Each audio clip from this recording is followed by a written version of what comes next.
Legends.com.au. 4 and 20, the great Australian taste. Bundaberg Distilling Company. Enjoy the game with mates in the new Bundy and Collar 10-pack. KFC, where the chicken is delivered fresh, not frozen. Bunnings Warehouse, where lowest prices are just the beginning. And Holden Ute, with electronic stability program standard. A builder of character, a builder of men.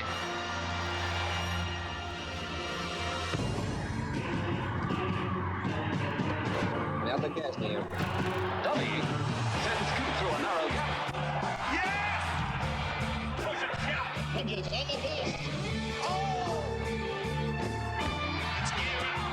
And roots on. Way now from Albany. Marshall, he goes straight through. He's got to get it done.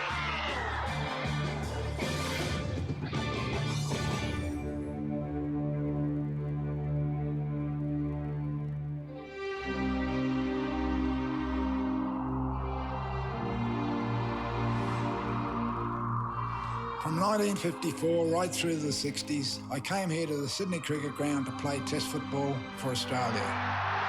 Here's Proven. And Proven goes in to score. To these dressing rooms and this unique atmosphere. The men who came with me are legends of our game. The Little Master, Clive Churchill. Churchill busts through the line. Golden Boots, Keith Barnes, so lovely to watch. The gifted Brian Carlson, great Johnny Raper, Puff the Magic Dragon. And Cassier scores under the posts. Noel Kelly, my second row partner, Kel O'Shea, Keith Yappy Holman, Duncan Hall, Ken Carney. It's a tough tackle from Carney. Billy Smith, Harry Wells and Brian Davies, Billy Wilson and Eddie Lumsden, Flying Ken Irvine.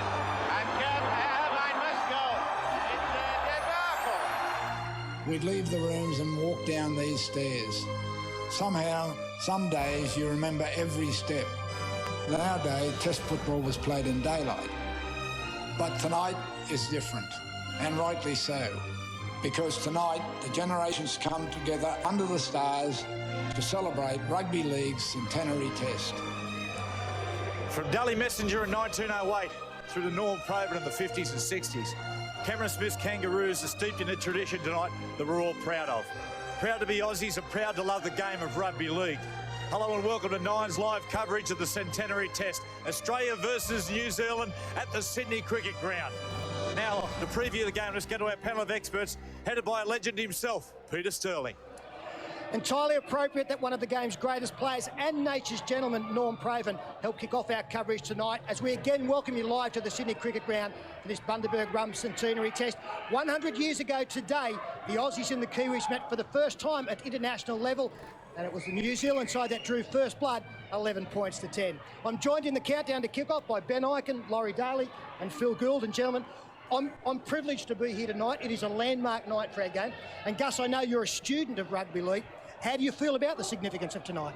Well, it has a sense of occasion, doesn't it? These two teams first met on the 9th of May, 100 years ago, and we've got to celebrate that as part of our centenary celebrations. Also, this ground, the Sydney Cricket Ground, now for people of our era and older, you know, this place has a special place in our hearts and minds. The younger generations probably don't understand it, but hopefully tonight through our coverage, they'll get a sense of what this ground means to the old-timers and to rugby league and to the history of the game. And for the international game today, it's a credibility test for the New Zealand Kiwis. They need to stand up after some disappointing recent performances. Well, Ben, we need to go back to the end of 2005 where New Zealand stunned the rugby league world. They beat Australia 24 points to 0. Since then, 6 consecutive losses. And the outstanding feature has been their poor record in one-off games. How do they overcome that tonight? Well, it doesn't read well for another one-off game, does it? But my point of view is that the coaching staff for the New Zealand team are going to make the world of difference tonight. I mean, this isn't to discredit the guys that have been there in the past, but they're going to a whole nother level this week with Wayne Bennett and Stephen Kearney. I mean, Wayne Bennett's record speaks for himself. He's kind of been in the background all week, but Stephen Kearney's the next up-and-coming superstar coach. He's around Craig Bellamy, who's the current premiership-winning coach week in, week out. His attention to detail will be second to none. Together, they're going to give this Kiwi side a game plan with real substance. I think that's going to make the difference here. Well, we'll talk a little bit about that coaching confrontation in a little while. But Laurie, interrupted preparations for both teams now. We learned today that this New Zealand side, they've lost Ben Rogers with a hamstring problem. Australia, of course, no Darren Lockyer. The skipper was out early on. We thought Jonathan Thurston may be missing, but he has passed a fitness test. So the halves battle has really been knocked around. We've got two new sets. How do you see that one? Look, it's a test match. It shouldn't affect anyone's preparation. For the Kiwis, with Lance Ohio being out here all week training with them, it won't affect their structure at all. It may affect their kicking game. Ben Roberts has got, in particular, a long boot, so that may affect them in that regards. But for the Australians, Greg Bird will play his natural game, and that is to get the left side of the field, cut back the inside shoulders, and just try and take the ball to the line, whereas Jonathan Thurston will always be probing, use his little kicking game, pass, tease the opposition, and then when the opportunity arises, he'll take it. He'll grab it, and I'm just looking forward to the way these two teams play tonight. I know we'll get into it a little bit later, but I think this is going to be one of those real exciting test matches. Well, Ricky Stewart going through his final preparations with his side. It is a night of celebration, very much so for our team of the century. We'll take a break now and come back and have a look at some of the greatest players ever to lace a boot. Playing for Australia anytime is a very special moment, and being the Centenary Test, you're obviously representing all the players that have played in the last 100 years. You know, going out there and wearing your colours, you know, the black and white means a lot to me, and I'm sure it means a lot to the boys. The history of the game, playing at the Sydney Cricket Ground, you know, wearing these jerseys, you know, it's unbelievable feeling.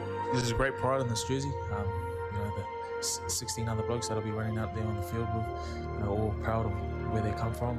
I think it's going to be one of the most intense games of the year. You know, all tests are, but there's a lot on the line here tonight. There's a lot of pride, you know, and everybody wants to win a game like this. This will definitely be one night that I'll never forget, and it's you know, I can die happy now.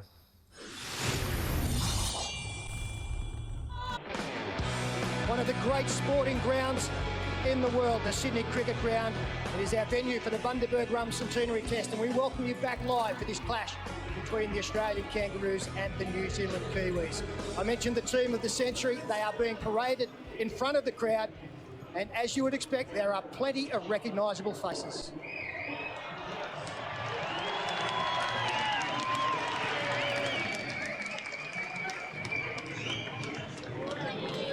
The man dubbed the King, Wally Lewis, captained the last Australian side to play a test match here at the Sydney Cricket Ground back in 1986, scored a try in that victory. I was lucky enough to be his number 7. And gentlemen, one of the true greats of the game, and wonderful to see him in such good health and in such good spirits. And these are the gentlemen who in the dream team would be playing on his outside. Mal Meninga, 46 tests. Reg Gasnier, Puff the Magic Dragon, 39 next to his name. I'll bet Wally's so glad to be here too. I mean, we've known him for a while now, and he's been through a lot with his health, and to see him here so bright tonight and back at work is tremendous. And what a great ornament he has been to the game, and what a difference his role in State of Origin back in the 80s made to this game. I think we all bear the fruits of what State of Origin has done for Rugby League, and Wally Lewis was a big part of that. It's a very special night, isn't it, with all these ex-players and the team of the century here. I think that will certainly motivate Australia for one of their better performances. And here comes Andrew Johns, the number 7 of the century. And Matty, I know that we've spoken to Andrew on many occasions, but like, this is huge, isn't it? And as your brother, you must be enormously proud to see him take steps onto the Sydney Cricket Ground. Well, Pete, it's hard to believe, because I used to wear a Blues jersey with Peter Sterling number 7 on the back, and I used to think that no one could be better than Pete. And I'm not saying Joey is, but he must be pinching himself at the moment. And the other thing that's bizarre about the situation, my grandfather, who sadly passed, his hero in life, Wally Lewis, was a god to him. And if you could see Andrew now standing next to Wally Lewis, being named in the halves of Wally in the team of the century, well, how proud would he be?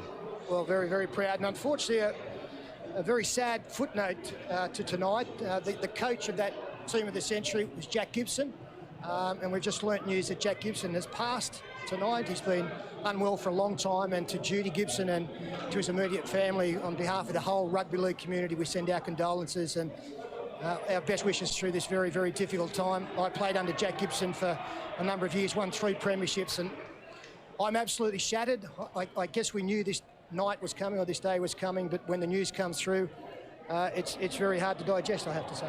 Yeah, exactly right, Stella. I had the pleasure of playing under Jack Gibson in '89, my first ever State of Origin series. I learned so much from him. He was a wonderful person. He gave so much to the great game, and it was a fitting tribute that he was named as the coach of the century because he won so many premierships, in particular with the all-great club, the Parramatta Eels. So it's a sad night now. Condolences do go out to the family. Pete, what do you mean to you, Jack?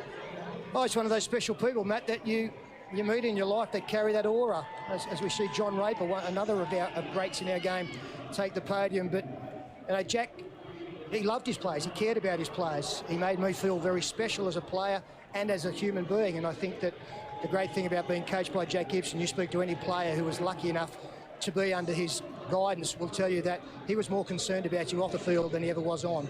He made you wonderful footballers, but he made you better people. And I thank Jack Gibson eternally for being a part of my life, and I know that I speak on behalf of every rugby league player and every rugby league supporter who was lucky enough to see Jack in action.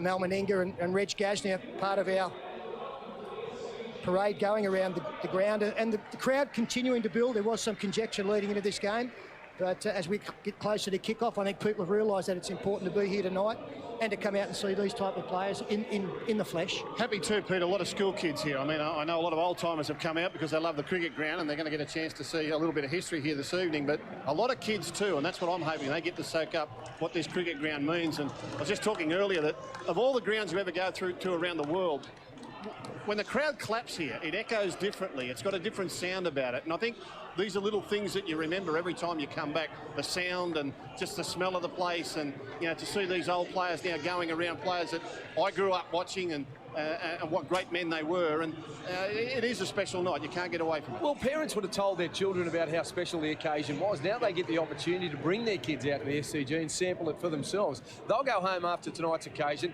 regardless of the result, and say they've had a fantastic night. And they'd have been told about Norm Proven, 18 Tests, World Cups next to his name. And Ronnie Coote, 23, played a lot of his career as a lock forward, but also in the second row at a couple of clubs. And what a great night for them as well. And we do have the ability tonight to have a chat with Andrew Johns. And Joey, I know that Laurie was going to ask you this, but you never actually got to play here at the Sydney Cricket Ground, is that right? Yeah, never got to play here, Stello. You know, what a night tonight. I felt a bit envious. I would have loved to have been out there, but yeah, never got to be a part of it. What a ground. Yeah, Joey, you never played at the SCG and you never got to play with the king, the man next to you there. It would have been a tremendous opportunity to do that. Well, Laurie, it was a strange feeling, you know, following Wally out on the field here. You know, he's probably a hero of mine growing up, even though he's from north of the border. But, you know, what a player to play. I would have loved to play with him, and I wouldn't have too many bruises on me now. And Wally, the obvious question, how are you feeling tonight? Normally when you come south the border, you'd have got booed fairly roundly around here, but that's not the case tonight. Still, I've got to say it was very unusual to come onto the Sydney Cricket Ground to almost clapping. I never remembered that too many times before, but it's such a proud evening. It's really going down very, very well. But it's a wonderful ground to have played on, and to be able to get round here and say good day to the crowd. Now, you hit the post or the crossbar with a kick here at State of Origin level. Greg Dowling scored. To this day, you've told me that you meant to hit the crossbar. Can we finally get the truth across that it skewed off the side of your boot and it was an absolute fluke? Yeah, it was an absolute fluke, all right. I remember one of the media blokes said that I aimed for the crossbar. I think if I had aimed for the crossbar, it would have missed by a good 6 feet or so. No chance whatsoever was it attempted. Well, I'm glad we've cleared that up. Gentlemen, enjoy the night. Great to have you here. Thanks, Stella. See you, mate. OK, from past greats to future greats, no doubt. Let's have a look at this clash tonight. New Zealand going through their paces, and Ben Ikin touched on it earlier, this partnership between Steve Kearney, Gus, and Wayne Bennett. Now, it is very, very rare to have a complete rookie coach as the head coach and the assistant, one of the greatest coaches our game has ever seen. How does that work? Well, I think it's an important combination because Stephen Kearney comes with such big raps. He's very well thought of over in New Zealand and down at the Melbourne Storm where he works, and it was only right that I guess he'd take on the national job, but they've been very smart in recruiting Wayne Bennett to assist him. You know, that combination is in its infancy. There's a World Cup at the end of this year. They're going to be together for a couple of years. They will work out, you know, how it best operates for the team. But I couldn't think of a young coach coming into a game or into a coaching career, having a better man at your side. And I'm sure that Wayne Bennett will give this team a real sense of occasion, a sense of what it means to pull on a national jersey. and Stephen Kearney will look after the football side of things. How much influence do you think Wayne Bennett would have had over Stephen Kearney, in particular the way that the side will attack tonight, given the fact that the Brisbane Broncos play a completely different style to the Melbourne Storm and what Stephen Kearney is used to? Look, I think what they would have done is sat down and said, you know, let's not worry about the way the Broncos play or the way Melbourne play. Let's look at the individuals in this team, find out where our strike power is, find out where we might be a little short, and see if we can't work on that. I think they would have done a lot of work on defence. Bennett can really help there. And I also think that this team, you know, what they've lacked over the last couple of years is the emotional and physical toughness to go through the full 80 minutes. Now, Wayne Bennett is renowned for that. His teams never give up. They go the distance every time. And with the Queensland aspect, you know, of being downtrodden and never expecting to win, I think a little bit of that will come into play this evening as well. Yeah, looking forward to the confrontation on the sidelines. Of course, Ricky Stewart in charge of Australia now, and he's definitely one man who is passionate about international rugby league and certainly the players who've paved the way. Just walking into the ground, you can smell all the history. You can see it in the change rooms. You can see it in the members' rooms. Such big sporting events and the tradition that's followed. Great games of rugby league, great cricket matches. And it's so important for the players to understand that they have a piece of history now.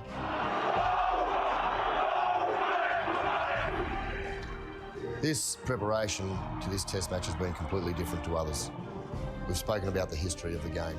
We've spoken about the players and the football teams that were before us. But now it's time, when we get to the park, it's a matter of now getting a win and being known for the result. Because that's the most important thing tonight, is winning this test match. They're playing in the Centenary Test 100 years ago to the day when the first test match was played. They will be remembered for this game.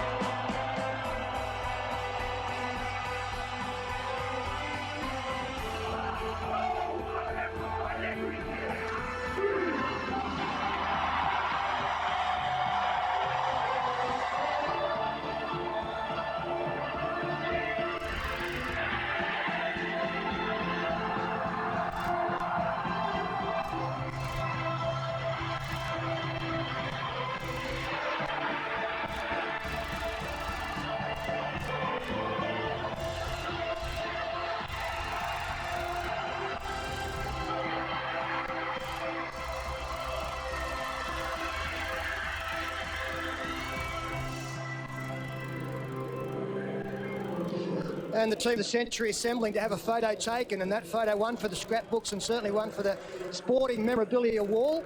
And as you'll have seen, well, we haven't seen a lot of the Australians tonight. They've actually warmed up out of the cricket nets behind the ground here. They will be playing in the replica jersey, which is the maroon and the blue. Australia didn't adopt the green and gold until 1928, and this will only be the third time that they've played in these colours, the Kangaroos, since that time. 63, there were 2 tests against South Africa, and some of that team of the century side would have played against the Springboks, as they were known, in 63. As we get closer to kick-off here, and let's just have a quick chat about this Australian team. As I say, we haven't seen a lot in the warm-up. Laurie, what is it that you like about the side that Ricky Stewart will take out there tonight? Oh, look, I think if they match the Kiwis in the forwards, I just like the look of their outside backs. We've got some tremendous strike power out wide. Hodges and Gazzy are 2 of the finest centres we've seen. The wingers, Inglis and Folau, in particular, very good under a high ball. You look at our size compared to the Kiwi back line, we've got it in spades, bucket loads. You just see bombs going up, you see them leaping, coming down, scoring tries. You look at the Kiwi centres in particular, they look like they're back rowers. They're very powerful, but I just don't see the footwork as some of the Australians do possess. Yeah, it's a superb and very confident looking lineup. Just 3 players making their debut for the Aussies tonight, and here is their 17-man squad. Billy Slater. Greg Inglis. Israel Folau. Mark Gasnier. Justin Hodges. Greg Bird. Jonathan Thurston. Michael Crocker. Paul Gallen. Ryan Hoffman. Cameron Smith. Brent Kite. Petro Sivanasiva. Kirk Gidley. Willie Mason. Anthony Tupou. Carl Webb. And the bulk of that squad come off a 58-0 victory over New Zealand last year in Wellington. But it should be pointed out that the New Zealanders did play 3/4 of the game, one player short after Steve Matai was sent off, and it is a much stronger New Zealand lineup tonight. The Australian players back into the dressing rooms now, and they take on Matty, a New Zealand side that is, I think it's astonishing. The New Zealand club side in the NRL are only fielding 2 players in Lancer Hyatt and Simon Mannering. They've gone far and wide, including flying in 2 players from the English Super League. Yeah, look, I think, and those 2 players tonight, I'm interested to see their roles. Brent Webb for mine, although the Kiwis got a great pack of forwards, he's their most important player. He's picked at fullback. I think he'll mainly play halfback. When they need something, I think he'll be their primary ball handler. He's a fantastic player, just a great ad-lib footballer. And he was the thorn in our side when they won the Tri-Nations over in England. I think Lurelei is a data. I think he'll play a secondary role with this man tonight. Well, this is the lineup, the pride of New Zealand. Brent Webb. Jason Nightingale. Sam Perrott. Seto Matasa. Yosia Soliola. Lance O'Hire. Thomas Luai. David Fallon. Sonny Bill Williams. Simon Mannering. Isaac Luke. Roy Asatasi. Nathan Califf. Jeremy Smith. Dean Hartow. Adam Blair. Frank Pritchard. And coached by Stephen Kearney as the team of the century, about to have their photograph taken, some represented by members of their family, of course. And the crowd here have loved it. The crowd has built up nicely and the atmosphere is excellent. And these 2 teams about to meet for the 112th time, the 2 nations, will get a rousing reception in this amphitheatre. And Pete, what about the excitement tonight and the entertainment's going to be provided? Australia on kick returns, boys. Slater, Inglis, Folau. Going to cause some headaches. Well, if you're the Kiwi tactician, when you're coming up with who you're going to kick to, obviously you want to find space, but which side of the field do you kick to? I think you go straight up there, Hail Mary. Into touch. Gus, you've got Billy Slater, who's had to wait a while to represent. I think played Origin in 2004 for the first time. Carl Webb first played Origin way back, I think, in 2000. They must be chomping at the bit. I'm very interested in how Billy Slater's going to play tonight. Down in Melbourne, Melbourne come alive when he actually gets to dummy half and in and around the play the ball area. And with Cameron Smith, I think that combination will continue. I've also liked his ball playing. Now, I don't think Greg Bird is a natural 5'8" like the 2 men we're sitting with here. He's not a ball player, and I can see Billy Slater playing a lot of that role. He's become more dangerous as a runner because now he actually makes the people outside of him dangerous. He's set up a lot of tries this year, chiming into back lines, using the ball, and he's got the dummy and run capability as well. So I'm very keen to see if Billy Slater can come into this side and play his usual role with the ball. Yeah, I like Billy Slater when he sniffs behind Cameron Smith because he's Cameron Smith's eyes. Anyone that's lazy at marker, he pushes forward with Cameron Smith. But as you're right, Gus, he's got the ability to get to the edge and use the football.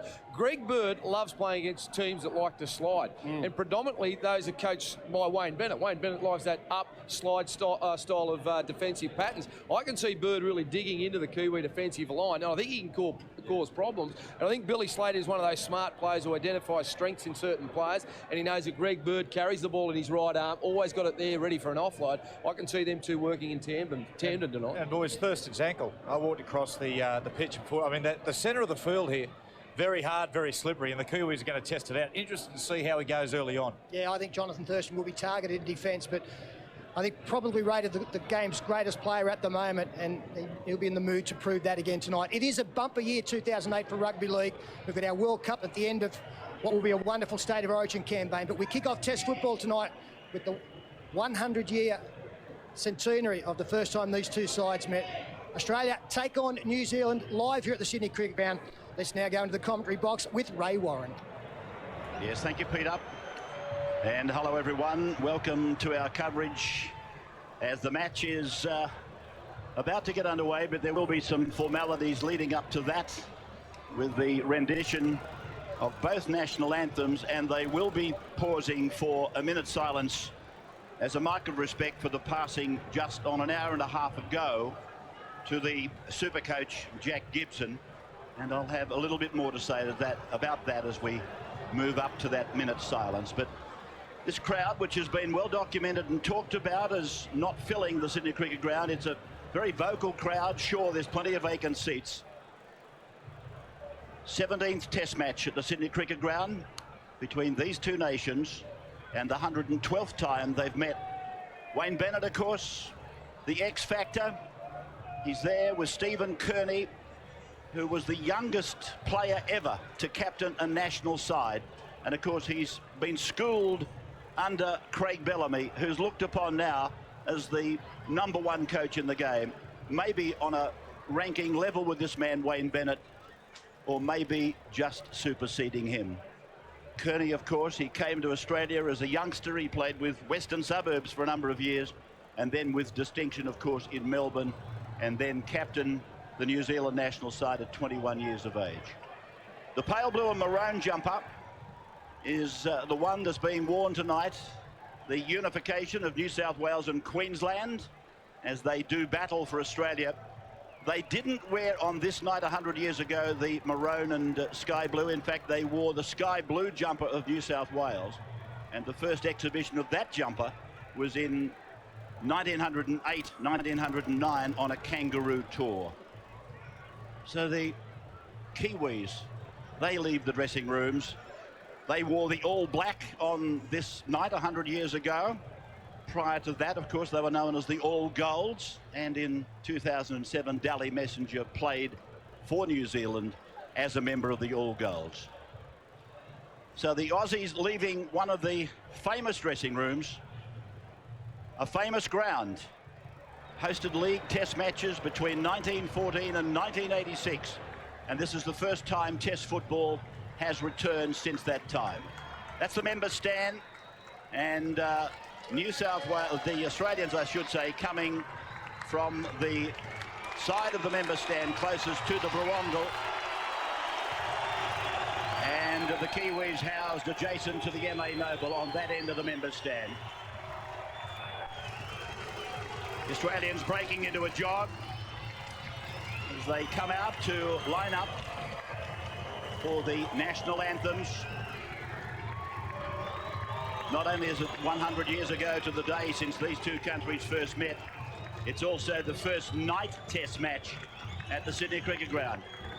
A shot of young Folau. What a memorable year he had last year. Australia have not lost here at the Sydney Cricket Ground since 1974, shooting for their 12th win in succession. Much of the Kiwi endeavour, I think, will centre around the wholehearted performance of the 17, but very much the skills of Sonny Bill Williams. Well, Jack Gibson passed away at 6:32 tonight at the Garrawarra Centre waterfall, surrounded by his family, who've asked that Jack's many friends not to feel too sorry. Jack would not want that. It was his own strong belief and appreciation that he had a very fortunate life. He was surrounded by Judy and Susan and Tracy and Joanne, Matthew and young John, and of course Luke, his elder son, predeceased him. So here at the Sydney Cricket Ground tonight, on a very special night and a very sad night, we pause to pay respects to the passing of the super coach, Jack Gibson. The marvellous man he was. Parramatta with 3 titles, 2 with Eastern Suburbs in those days, 74, 75. He coached at Eastern Suburbs, St George, Newtown, South, Parramatta and Cronulla. And it is true he left every club in better shape than when he started. Now, let's pay a minute's silence in respect for Jack Gibson.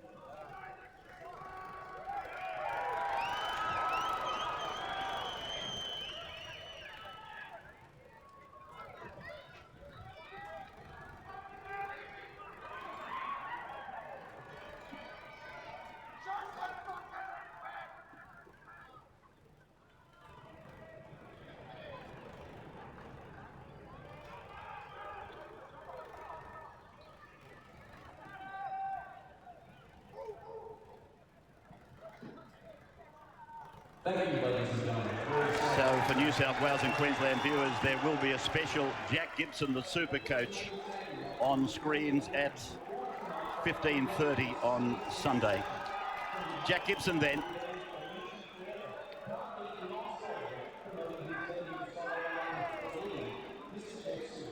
Played strong, done fine. I think he did better than that. He was the finest. Now the anthem of New Zealand, God Defend New Zealand, performed by Jeff Sewell from the multi-platinum band Amici Forever.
Rendition of the New Zealand national anthem, God Defend New Zealand, from Jeff Sewell from Amici Forever.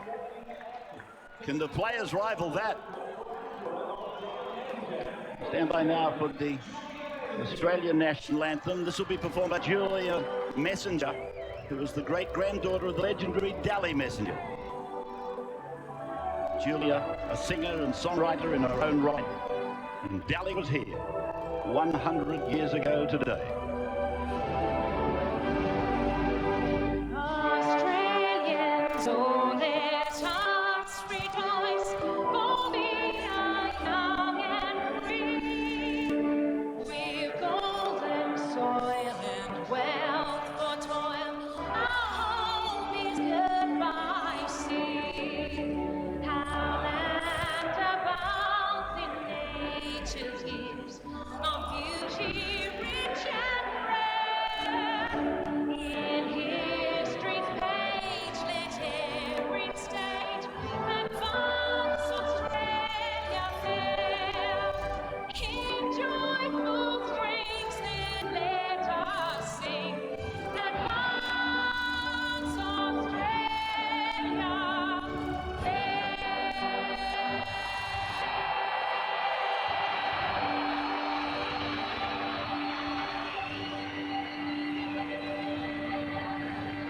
Wonderful ceremony. The team of the century at the front. Australia in their pale blue and maroon jumpers, flanking them. Together, of course, with the New Zealand Kiwis, who are about to perform the haka.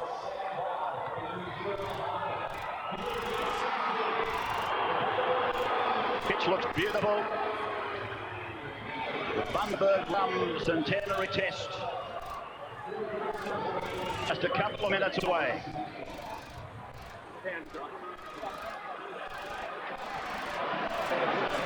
So the challenge, the native challenge, the haka. What will Willie do out there now?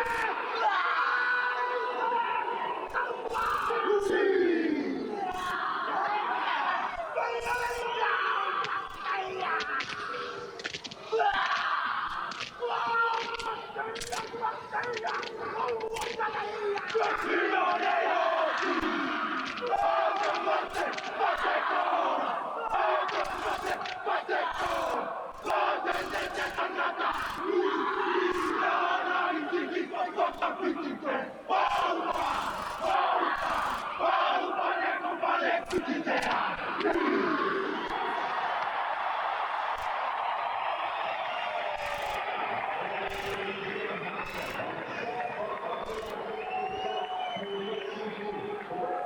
plenty of fire and brimstone in the haka, as there was in the anthem.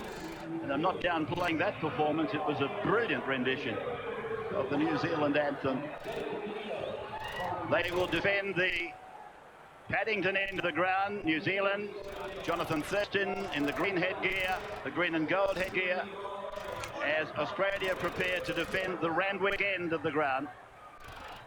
This match, as I said, a century ago was played about 200 yards away on the surface of the Sydney Showground. Make sure you stay behind.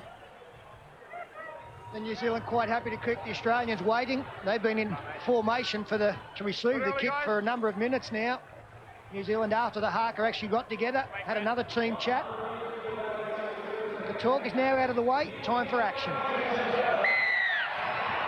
Brett Webb it is who kicks off from Leeds to the Sydney Cricket Ground. He kicks off.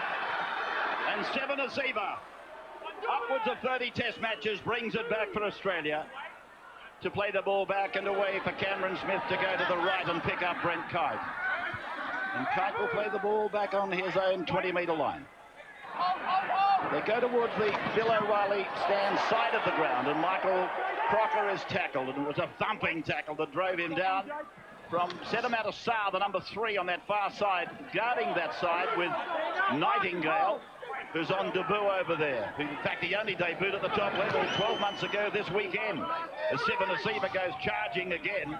He's 15 metres short of halfway, the end of the count, and it goes to Thurston, who kicks, and it goes straight down to Sam Perrott, and Perrott has tackled middle ground on his own 30-metre line. Perrott from the Sydney Roosters plays it back to Brent Webb, who loses it. There looked to be a double knock-on, but the referee plays advantage Australia. Oh, you're right, Ray. Seeing 2 knock-ons. A poor start there. They did well. They forced Jonathan Thurston to kick from his own half. They got the football on the full. And Paul Gallen has forced a mistake by knocking the ball out of the carry from Brent Webb, one of the players across from the English Super League. And Peter, for the Australian fans, I can tell you that Mark Gasnier is playing on the left-hand side of the field and Justin Hodges in his more preferred right centre position. So that's how the 2 Australian centres will line up. Hodges to the right, Gasnier to the left. Greg Bird is with the ball, and they've gone towards the Hodges side of the ground. Ball being played 25 metres away from the line now. And another wonderful opportunity here for Australia down at the Paddington end. And it's Seven Asiba who plays the ball. They go back to Gallen, then to Thurston. The ball is with Slater. He floats it out, but it's gone too high. Over the outstretched fingers of Inglis playing left wing. It's very hard sometimes when you get good field position early in the game. You want to put on one of the plays you've practiced and you're not quite ready for it. You'd rather just get a few tackles up and a few hard runs, and suddenly you slip into one of your set plays and zoom, ball goes out over the sideline. That's a relief for the Kiwis. So Slater to Inglis reminds me that viewers in Victoria through GTV are with us live tonight, as you will be for the Origin matches and the grand final this year. So welcome to our southern audiences live tonight through GTV. Here's Polongo, who's brought down just outside the Kiwi 20-metre line. Australia over the years have won something like 80% of matches played, test matches and World Cup. That's Williams, Sonny Bill. All played there inside his own 40-metre line. Now for their captain, for the 7th time, Roy Asatasi, captain of South Sydney, a win still in the nostrils from the weekend. Now Kalis goes up, and he's tackled on the halfway line, Nathan. And a penalty for a high shot goes to New Zealand. Yeah, I think you find Paul Gallen, man on screen now. Field have gone too high, bounces up. Asatasi, the skipper for New Zealand, not impressed. And then Australia had a great chance. Now New Zealand, they're first with Simon Mannering. Good player, this young man. Keep an eye on him, the 12. 20-metre line. Played by Mannering. Oh, did he knock on Isaac Luke? No, he fumbled it and caught it before it hit the ground. So the debutant plays it 10 metres away from the line. And it goes back to the number 10 for the Kiwis, and that is Nathan Kalis. 34 test matches tonight. Played back again for Luke and goes over to Lulawai. Then it's with Webb. And Webb is tackled 12 metres away from the line. 9 tries in 16 Test matches for Webb. Now Lulaway again for Kalis, and Kalis is tackled. Centre ground in front of the Randwick uprights on tackle 5. Isaac Luke gives it away. It's gone out to Lance Higher. The ball is higher, and it's pulled down by Israel Folau. 2 tries in Wellington in October, and pulling it down, youngest Test player ever in Australian history. So play comes out to the 30-metre line, and it's a grinding performance by Justin Hodges. The penalty goes to the Australians. There wasn't a great set of 6 in attack there from New Zealand, and a poor ending. That's Isaac Luke doing some miraculous work not to knock on. But the kick was too far out, was uncontested. Folau was superb in the air, as indicated there. And then a penalty to get away halfway through the count. Lets Michael Crocker take it 30 out, 3rd tackle. On the 30-metre line, New Zealand's end of the ground. And here is Brent Kite with the ball now. 20 metres in from touch on the eastern side of the ground. Cameron Smith for Petro Sivanasiba. Thurston, and he got the ball away for Hoffman. Hoffman will play it, 12 out, right in the middle of the ground. Cameron Smith throws it at dummy and gets it back to Sivanasiba. There was a point from the New Zealanders for obstruction, but that is refused by the referee. So Australia again with Paul Gallen, a surge towards the uprights, and he's forced down 3 metres out on tackle number 5. Smith is looking around for Thurston. He finds him. Thurston chips over the top, and they front. Oh, hang on a moment. This is interesting. It's been batted back into the field of play by a leaping Australian flanker. It was Greg Inglis. He has flown outside the dead ball arena and rucked it back into the waiting arms of another Australian. Well, this is a reverse angle, and the chasers, as you can see, they're behind the kicker. It looks as though that he's going to knock this straight over the dead ball line. Oh, that is freaks. Gasnier is the try scorer. Oh, and he's won the triple jump in setting it up. Gasnier is the try scorer. I can't see anything wrong with it. Inglis flies outside the line, but he leaves the in-ball, the in-goal area to do it. That's legal, and legal. Well, the only way it would be illegal is if after it came off his chest, it hit the New Zealand player, but it didn't. Green light about to be displayed. First points of the night. We'll take a break, back in a moment. Welcome back to the Sydney Cricket Ground. A stunned Sydney Cricket Ground, I'm sure. The athleticism of these young players today, I'm just wondering what might be floating through the minds of Norm Provan and Johnny Raper, and even Reg Gasnier, the uncle of the try scorer, as this kid, Greg Inglis from Barraville, flew outside the dead ball line to rake it or bat it back for Mark Gasnier to score. And a precision kick by the man about to take the conversion, got it over the head of the New Zealand winger, and they, in stature, they are short of the wingers. It will be a target. And Thurston normally brings them way back right to left. This won't come back enough. Yes, it does! Oh, you've caught the disease. You've got myxomatosis, Sterling. You're gone. You are with little rabbits. You are in the pen. Well, that sets a precedent, doesn't it? If we see a better try than that tonight in conversion, we are in for a special evening. Matthew John sideline. Oh, what about this, rabbits? I mean, the talent of the outside backs, the talent and the athleticism is taking the game to a new level. You'll see that on highlight reels for as long as the game's played. Well, they talk about this game, and I continue to be amazed at the antics and the athleticism of these youngsters who really, they should be applying for pilot's licenses. The things they do in the air is just numbing. And Rabs, I just had a look at the conversion on replay. It did come back enough. The Victorian viewers who may not have heard us, I am known as the Prince of Mocks, and Peter doesn't mind telling people that. So tonight he's fallen in his own mire, which is quite nice. So the kickers sound the line and it'll come back. That's the conversion. Here it is. It's coming back, Pete. It's gonna miss. It was never going to miss. Never going to miss. You're right.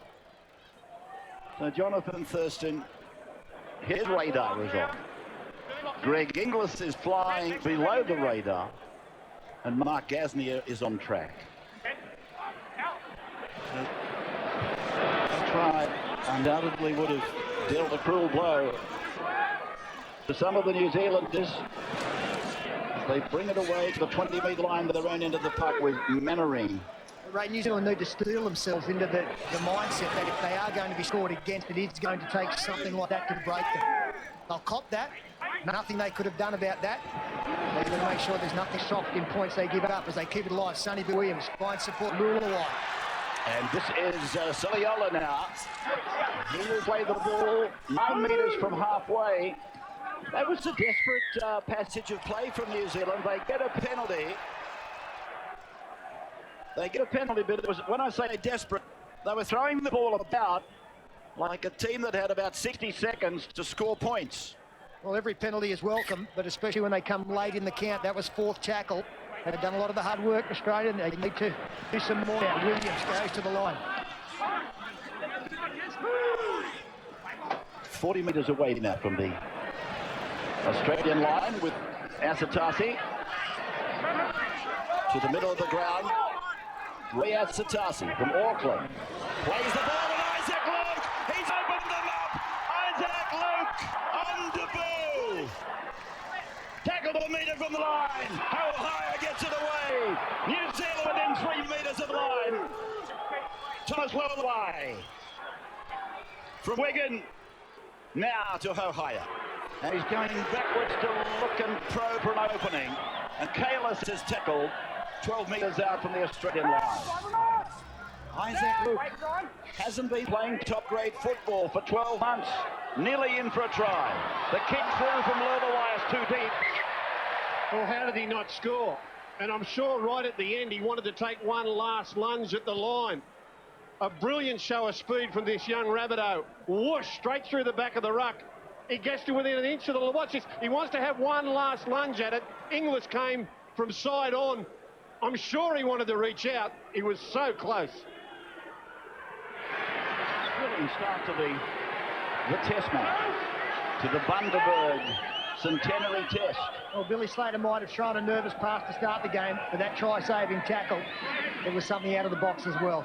Hodges will play the ball now. The Cam Smith to pass, and it goes away to Gallen. Gallen to within 7 metres of the halfway line. The kick from Cameron Smith is going down towards the touch line. Webb's going to watch it, is he? No, he takes it. Almost got a toe on the sideline as Sam Perrott clears the danger zone, ran into Lulawai, loses the ball. So he will put a scrum down, 20 metres out from the New Zealand line. Well, he actually had a problem with one of his own players. Thomas Lulawai got in his way. He went sideways. That ball was raked out by Ryan Hoffman. There's his play on. There are a couple of different rulings tonight with the international rules being in place. 12 interchanges instead of the normal 10 that we have at club football. And no golden point tonight. So John Thurston working the scrum, and they go with Slater through from Bird out to Gasnier. Gasnier's tackled just outside the 20-metre line for Israel Folau now. And Folau 20 metres out still from the New Zealand line. 6-0 in favour of Australia as Smith goes with what looked to be a shade forward to Crocker. And Michael Crocker to play the ball. Down in the old Paddington Hill corner. Back for Sivanasiva. He sweeps it back. Second man Thurston. Then to Hoffman looking for an offload as he goes chasing through as Slater. And the ball to be played 11 metres out from the line. Smith again. Then to Bird. And Bird stands and offers. But by that time, players had got themselves offside. Bird playing it back to Cronulla teammate Gallon. Gasnier. He'll score again, Gasnier. Mark Gasnier gets his second try. Neat work by the Cronulla combo, the Bruce brothers. Very neat work. But they'll be disappointed at New Zealand. They fell asleep. For all intents and purposes, the ball was going right late in the tackle count. And that's where the markers went. And Gallen went one way, through the other. 2 on 2. Gasnier ended up 1 on 1. Gets his second. Well, there he is, the man of the moment, Mark Gasnier, playing in this historic match in front of his uncle, Puff for Magic Dragon, Reg Gasnier.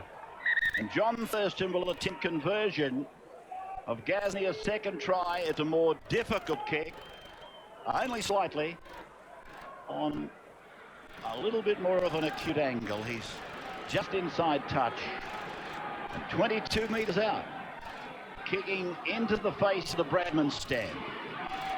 Thurston then, out it goes, wide, it's coming back and it takes the upright, bounces away, and 10-0 in favour of the Kangaroos, Laurie Daly. Yeah, to compete against the Kangaroos, Rabs, you need to do everything right. You must make sure that your attention to detail is there. On that occasion, the markers, they weren't working properly. They didn't communicate. They didn't count numbers down a short side, and you cannot leave this man Gasnier alone. Otherwise, he'll hurt you.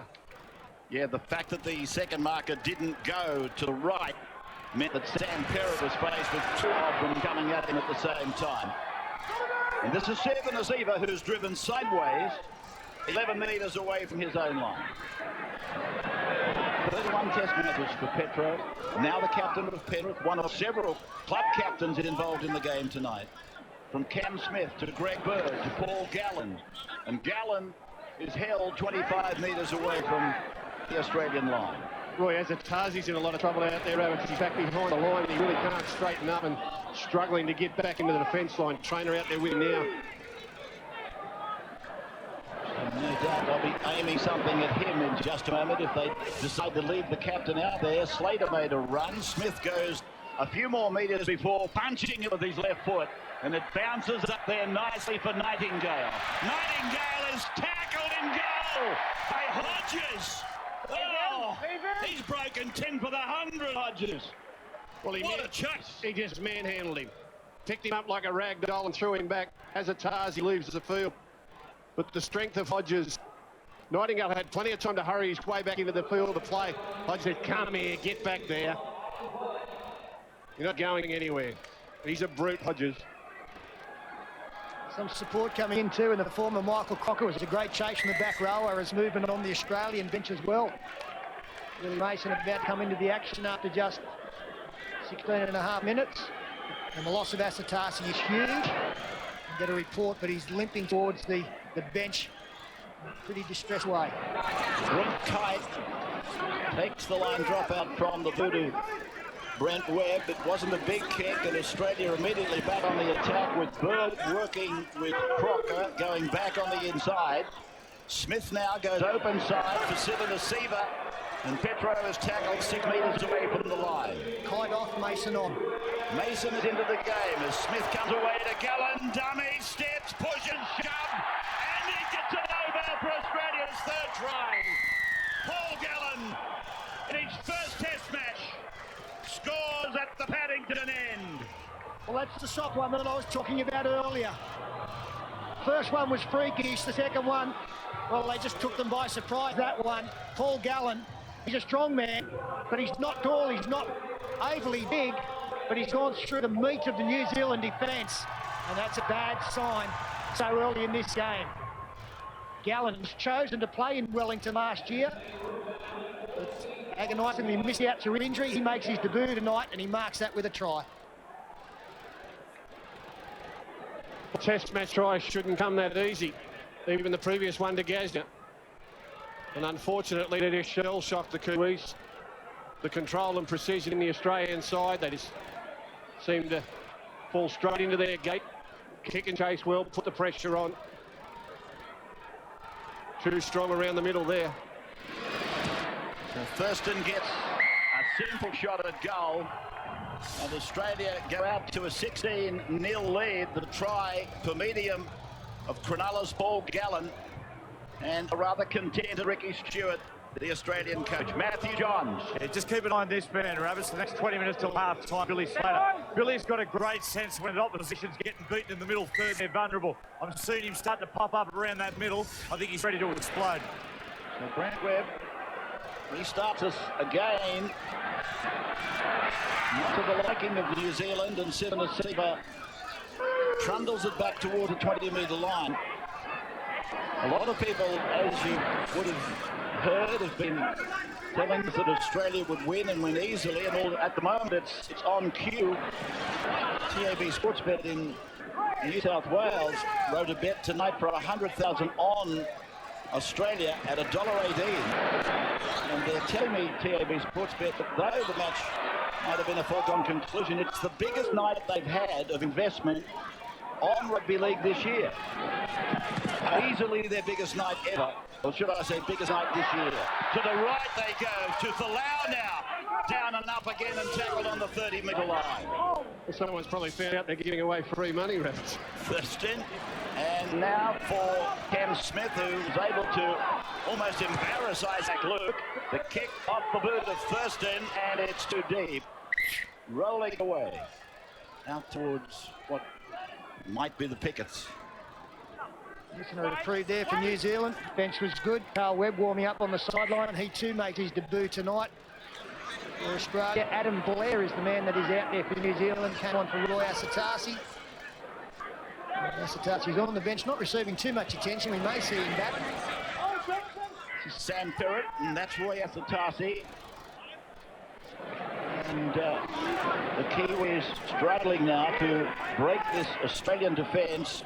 Sylvan Asiba involved in the first tackle, then the second tackle, and Isaac Luke, he fell awkwardly there under the tackle of the big man the second time. The 16 is Adam Blair for New Zealand, just on the Australian side of halfway. 3 tries to Australia, Mark Gasnier 2, Paul Gallen 1, 2 goals to Thurston, and this kick going down to Slater. He's got Folau with him. Everywhere you look, there's a Melburnian. 8 of them involved in both sides here tonight. Slater and Folau on that right side, playing alongside each other on many occasions. Here's Folau now. He's 8 metres short of halfway. Slater the dummy half. Mason now with the ball. And a carry by Mason sees a penalty go. Here comes 10, Isaac. Against Isaac Luke for not being back to 10. Cam Smith, captain of the Melbourne Storm, will kick for touch and find it over on the eastern side. 16-0, 3 tries to 0. And a near miss for New Zealand with Isaac Luke's contribution. And the score was at 10-0. Sylvan Asiba there. Centres play. And playing it back to Smith. Mason wants a run, likes to shoot from close range, and is tackled 7 metres out from the line. Smith then looking again for Thurston, decides to go himself, and he crawls over. And the referee wants to have a look, I guess, for double movement. Was there a hand on Cameron Smith? Had the ball touched the ground, or the arm carrying the ball touched the ground, and did he then have a second dive? Did he have a little wriggle? And I think he may have. Was there a hand still on his foot? Well, it doesn't look as though he's extended the arm to get there. He's sort of bounced. Well, he's had a bit of a crawl, I suppose. Bit of an army crawl along the ground. He's snuck a little lunge in there, I think. He's down. Yeah, a little lunge. They won't give him that one. But a soft defence again. Yeah. Gee whiz. The fact there is some New Zealand contact with him when that elbow hits the ground. Wasn't too effective contact, but it was contact enough to constitute a double movement. Will be a penalty to the New Zealanders. Yeah, well, I'm just wondering whether the tackler did in fact drop off, and therefore would he be entitled to go ahead with it? Well, it only needs to be contact, doesn't it, Ray? I don't think there was anyone wrapped around his legs as such. Right, there you go. He's given a try anyway. So he deemed that the tackler had lost contact with the attacker, and Cameron Smith then is free to improve the position of the football. Well, Watch it again. It's just too soft. The try is just too soft, and again, I think that was little Luke in there at marker, who was the marker when Gasnier went down the short side and beat them. Cameron Smith, that's just too soft for test football, and as you can see, they probably didn't have a good hold of him, and he was entitled to make the last little lunge. So Cameron Smith joins the list of try scorers. Jonathan Thurston converts. Laurie Daly's sideline. Yeah, it's all about possession in this game, and Australia are dominating in that aspect of the game. When you've got the ball, you get fatigued, you start to make poor decisions, and the Kiwis, they just can't go with the Aussies at this moment. The Kiwis, they're slow off their line, and at the moment, it looks as though the Aussies are in for a real treat here tonight. 22 plays nothing. A look of exasperation on the face of Sonny Bill Williams. Australia running it back with Carl Webb. The third of those players on national duty for the first time in the ranks tonight. Gallen held back on his own 20-metre line. And eventually the call is there for Hill. Williams making the tackle on his opposite number. Here's Ryan Hoffman up to the halfway, 30-metre line, I should say. That's where we broadcast from at the cricket ground, down on the 30. And here is Bird trying to make a break. And he's 7 metres short of halfway. Play back to Gasnier. 2 tries tonight. And he's able to pass before hitting the ground. And back to Gallen it goes. And Gallen is tackled. And he now is 4 metres into New Zealand area. For Thurston to put a kick in, he's put it out on the full. Much to the delight of the Kiwis. So we'll come back for a scrum to form just on the New Zealand side of halfway, missing by about a metre. Yeah, it's a red blemish on Jonathan Thurston's kicking game. The report from the sideline is that Roy Asatasi was physically ill down there. Some degree of concussion, but we believe he will come back into the game. Changeover, not scrum. 40 metres out from the Australian line. Played there by the number 14, Jeremy Smith. And now it's gone away to Ohio, who floats the ball away to Centenary. And Cyrus tackled 15 out from the Australian line. From Webb to Ohio again. He's a couple of metres out from the line. Slater again involved in a try-saver. Swept away now by Nightingale. Out to Lulaway. Tackle around the shoulders, says Klein, the referee. 5 tackles gone against the Kiwis, and Ohio loses the ball. Advantage Australia. And Greg Bird will play the ball, or Hodges has now taken the ball to play it. Just taking our eyes off the action for a little bit, the crowd here is sensational. It has really filled up in the last half hour before kick-off, and befitting of an occasion like this, a big audience in this ground, which is really special. And Greg Bird it is. He crosses his own 30-metre line, taken down. You're quite right. In fact, when I was just building up to the start of the game, there were a lot of vacant seats, but many of those seats have been filled in the first 15 minutes of the game, and it's quite a healthy crowd for one that certainly wasn't predicted, as Cameron Smith put a kick down towards the fullback Webb, and Brent Webb goes across to link up with winger Sam Perrott, and Perrott was able to beat the first but not the second, and here's a penalty. He's ruling that it was a flop, I believe. Yeah, Jonathan Thurston, the men who have come in after the tackle were deemed to be completed. Not much he could have done to pull out of that, but the English referee, Ashley Klein, didn't like it. New Zealand will. Just for our Victorian viewers, once a player is tackled and he has hit the ground, then nobody else can pile on top in the tackle to keep it simple. That's called a flop. Tupou is on, Gallen is off. Well, Gallen came off the blocks running, and he's still running, I would imagine, even though he's back on the bench. His penalty goes to the Kiwis. Player held not in possession. Chance now for New Zealand to grab some points. Yeah, nice work in close there. A couple of offloads. Michael Crocker grabbing Brent Webb before he'd received the football. So New Zealand will not get a better opportunity. 6 tackles starting inside the opposition 20. Must have points. Tap is taken by Luke, and this man charging ahead, Pritchard from Penrith. The free kicks are taken on the 10-metre line in from touch.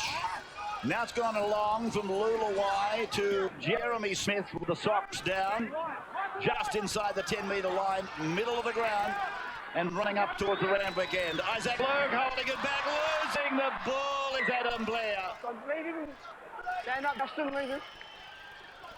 Good defence from the Australians. That's one thing about this team when they smell blood in the water. The fact that they've got a good lead on the scoreboard doesn't take away from their intensity without it. And that time they swarmed in on the ball run, gave him a little bit of what for, and they come up with a loose one.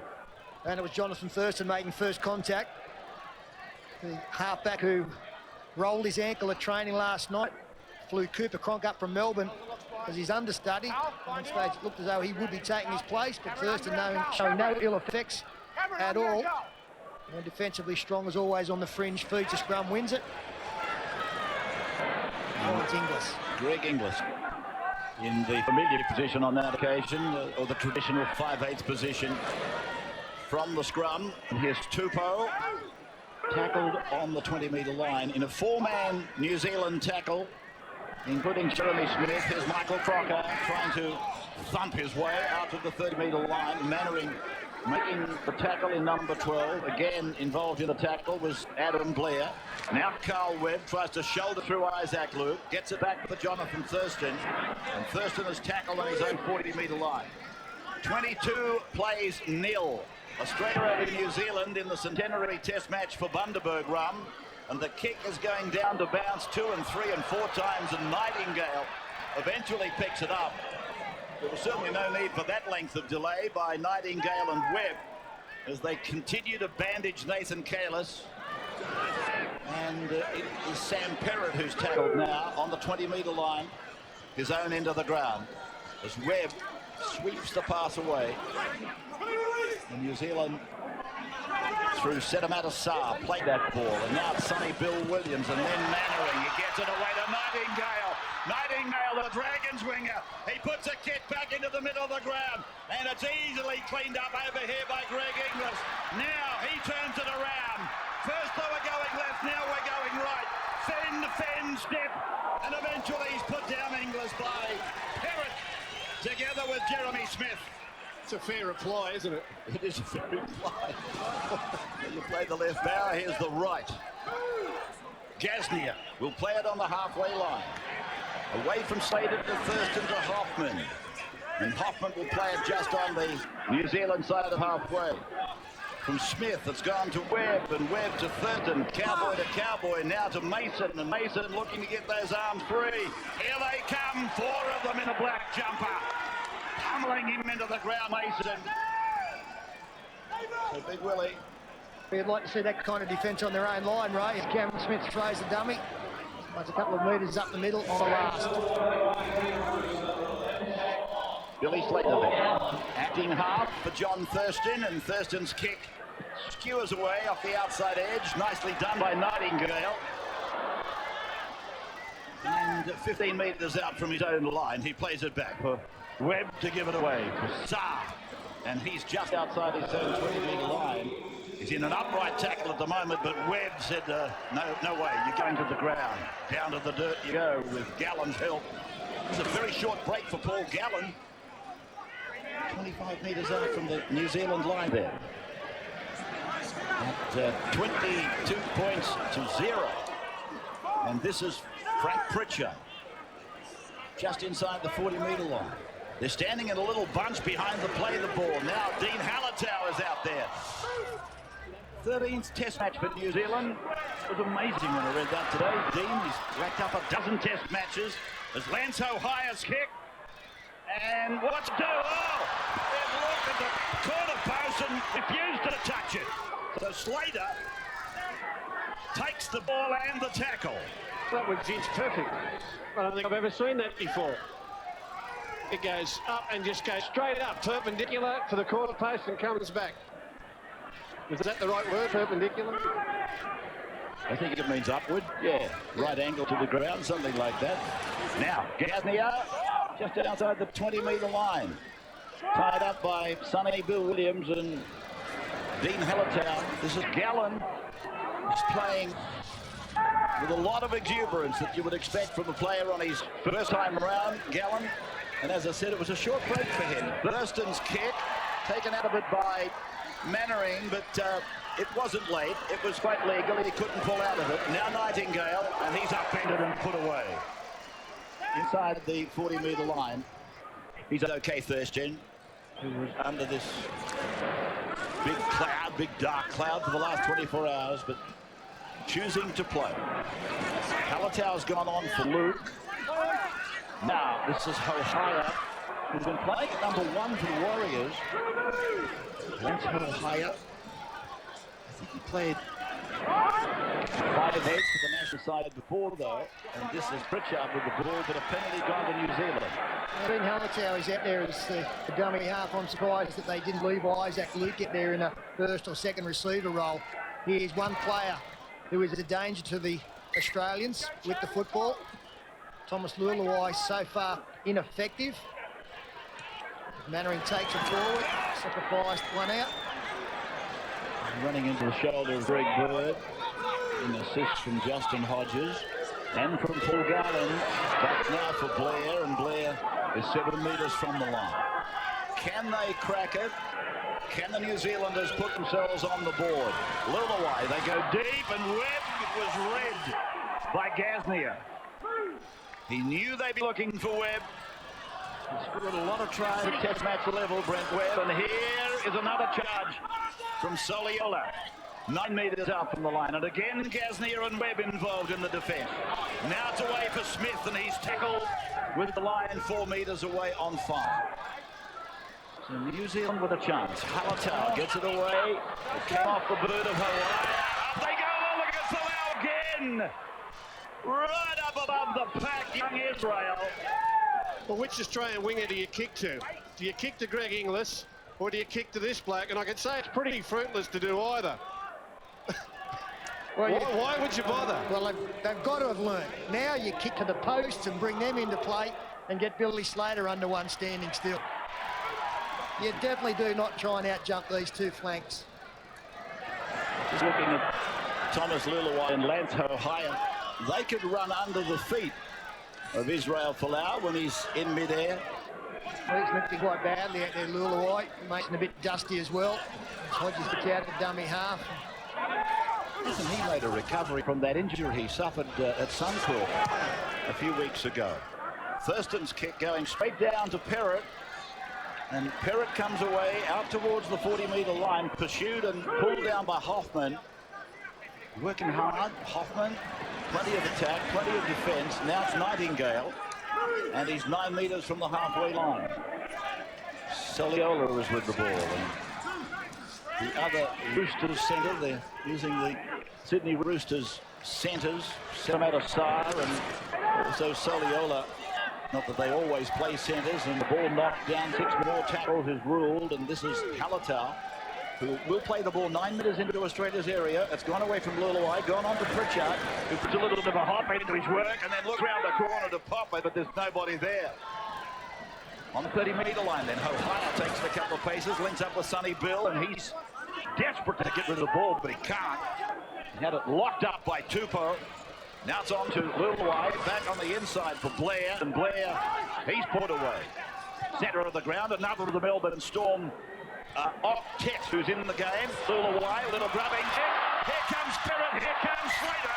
Slater gets there first, and we'll take a break and come back in a moment. And the camera's bringing you back, looking straight along the goal line, which Australia is guarding to perfection at the moment, down at the Randwick end of this ground. First night test match of the Sydney Cricket Ground. Mannering up to the 20-metre line. And again a chance for New Zealand. And Hallertau sees an opening up the middle. Marcus went to sleep. And he's 7 metres out from the line. Hohaya behind Pritchard. Out to Webb and on then to Luluai. Luluai to Sonny Bill. And Sonny Bill Williams is tackled. And his legs snapped from under him there by Cam Smith and John Thurston. Webb, Luluai, Hohaya, little kick, chase on, Folau grounds it, line drop out. Brilliant cover work there by the other Australian winger that time, Israel Folau. Well, that's what you want from your back three. It's easy to chalk up their ability with the football, but it's what they do when the opposition have it as well. And we've seen Billy Slater already come up with 2 try-saving tackles. The wingers fully aware that this will be a tactic employed by New Zealand to slide the ball in behind the line. Stay behind, God. What a season 2007 for that man. Premiership, played in all 27 games. Youngest player to go on to represent Australia. Leading try scorer. And yet to play Origin football, that will happen in the coming weeks. Here's Blair. And carry back. At least they've stopped the flow. 22nd minute was the official time of the Cameron Smith try, and obviously the amount of possession starting to swing back New Zealand's way. It was quite disadvantaged for them. Ball went to ground. Referee said play on. Quick hands. The halves. Ohio away. Mannering. Oh, no, not gone from Webb for mine. Ohio gets away. Oh, good work by centre-back Assar. On to Nightingale, and Nightingale is tackled. 8 metres out, and he's just said that's zero tackle. Ohio to the 10. Lulawai inside it. Williams bumps them away. Lulawai backs up, and now Jeremy Smith with the ball.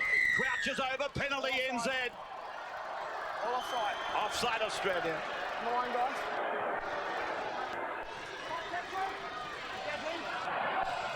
This time, can they do it? Pritchard passes before the line. Lulawai tries to burrow through the line. And he'll play it back to his dummy half, Halliter, who looks at Sonny Bill. He catches, passes. It's gone to Soliola. And Soliola will play the ball back for Perrott. They're still 10 metres out from the line. Williams finds himself as a distributor. Now it's gone away to Lulawai. On to Webb, and a short ball to Mannering, but Mannering had a defender putting a shadow across him. And now it's come out from Halliday. Onto Ohio, onto Webb. And Webb will play it under the tackle of Cam Smith and Anthony Tupou. Out of cover. Oh, Ohio knocks on. Thinking about what I'm going to do with it. Just watching New Zealand's last 3 or 4 sets of 6 down this end of the field, they're playing like they are in awe of the Australians. It's like they're intimidated. They can't seem to get into any flow. There's nothing that you would say here, well, this is what they're trying to target. And it's a little bit off the cuff, and that's about the 3rd time now someone's just dropped the ball cold because they're looking up at the faces in front of them, and I think they're intimidated by the reputations in the scoreboard. They've got to settle down and play football, do the things that they've trained to do. David Kidwell in amongst the bench, member of the squad.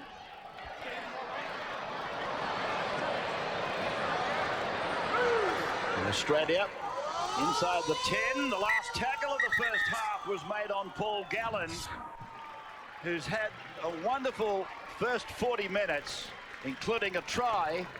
Gasnier a couple. 11 tries at Test match level now for Mark Gasnier, and Cam Smith at the 22nd minute. So 4 tries, plays none. Stay with us. There's plenty to come after the break in our big Holden half-time. Our expert panel will have a look at all the action for the first half, featuring the Bundy big plays and the Gatorade Gator Care. That's coming to you live on the home of the Centenary Test, right here on Channel 9. Have you ever wondered how love can lift you up but then take you down? If you ever noticed about something loser in this round. Test match football on Nine's Wide World of Sports. Welcome along to Holden half-time, and at the end of 40 minutes, Australia leading New Zealand by 22 points to nil. It was 22-0 after 22 minutes as we look at the first half statistics. Goal line defence has been a real worry for the Kiwis. 16 missed tackles, and I reckon if you break that down, probably a dozen of the 16 have been inside their 20. Joined at half-time by Matthew Johns, Laurie Daly, Ben Eichen. Ben, I thought going into tonight it was a win-win situation. If New Zealand fire, great, we've got a great contest. If Australia click, we're going to see fantastic football. We saw that in the first quarter of the match. We did. Well, I was going to say we've seen one part of the equation, that is Australia click. I thought not only are they side dripping with talent, but they've been methodical in their approach. They've got all areas of the game covered. The players come here full of intensity, and we've seen that talent boil to the surface. Some great plays, great tries. Australia on fire. New Zealand, on the other hand, I think they've been poor, and they've lacked intensity. I think they really need to use this second 40 to show everybody this is going to be a team that could possibly be a force come World Cup time at the end of the year. The boys mentioned during first half commentary, Gus said how big this crowd built up, Laurie, in the last half hour before kickoff. There's young blokes out there in the crowd tonight that are thinking, I want to be just like Greg Inglis. I want to be just like Israel Folau. How good are they? Well, they'll unearth some new heroes tonight, these young fans. I mean, you look at the Australian backline and they're just class. I mean, Gasnier, Hodges, Folau, Inglis in particular when the ball's been in the air. Billy Slater at the back. We know Billy Slater's a great attacking player, but it's what he's done in defence tonight. He's saved a couple of try-scoring opportunities for Australia tonight. I just think it's been a clinical display by the Aussies, but more importantly, Ricky Stewart would have been happy by the way that they defended in that last 10 10 minutes when the Kiwis had all the ball. All right, boys, let's rip into the Bundy Rum big plays for the first half. And I want Matthew Johns to talk about the first try, the work of Inglis for Gasnier. Yeah, thank you very much, Fossey. It's a ripper. As I said before, as long as the game's played, that'll be on the highlight reels. Terrific. Love it.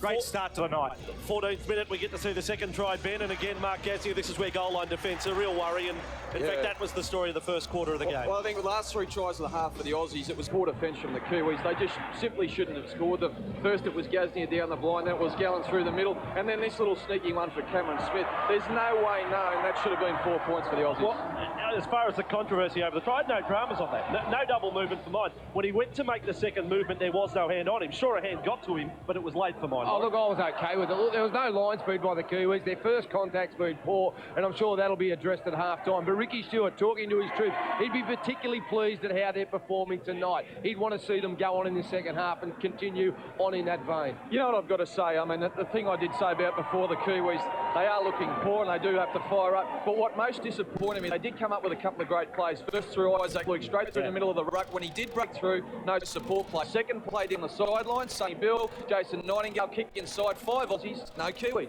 Live pictures coming from the New Zealand room and some very earnest discussions there with Stephen Kearney, the coach. Matthew Johns, let's highlight the good play of the Kiwis in the first half and how you think they have to do more of. Yeah, I think tactically they've been a little bit hit and miss, boys. They started the game quite well. You know, the Kiwis, it's all about getting over that advantage line, play the ball quick and play direct. Benny touched on it. ANZAC Luke early. And if we have a look at the play here, play the ball quick over the advantage line. I thought, here we go. This is the way they need to play. And other stages we've seen the Kiwis get over the advantage line, playing direct with a little bit of short passing. Here's another example. And what it does is isolates the Aussie defenders and it puts them in a little bit of trouble. But we've seen too much of this, boys. Finessing the ball sideways, deep second man plays, and we're just picking them off.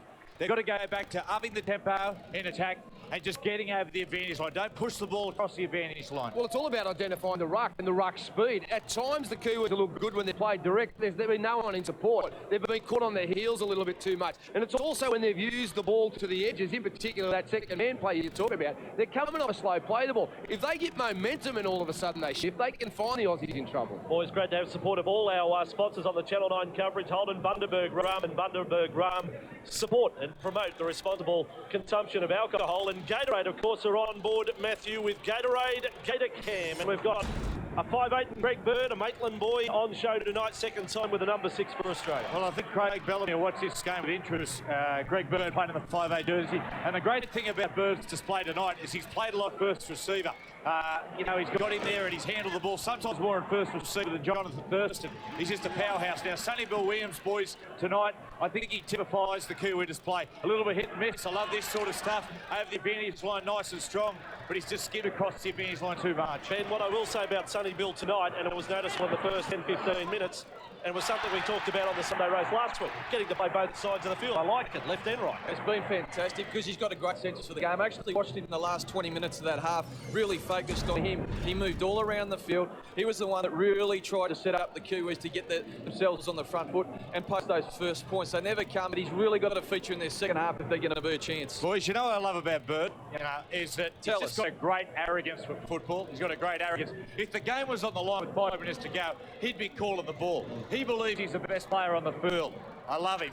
He'll be enormous for New South Wales. You love everything that comes from Maitland today, but I do appreciate what you're saying. Final thought, Ben, second half, second 40 minutes. I think we'll see more of the same from the Aussies. I hate to say it. Mate, it won't be a bad thing. We're in for a treat. I hope not. Look, Wayne Bennett's influence has rubbed off over this Kiwi side. They will play for the full 80 minutes. I'm expecting a bit of performance out of the Kiwis in the next 40 minutes. All right, Matty, you get the last word.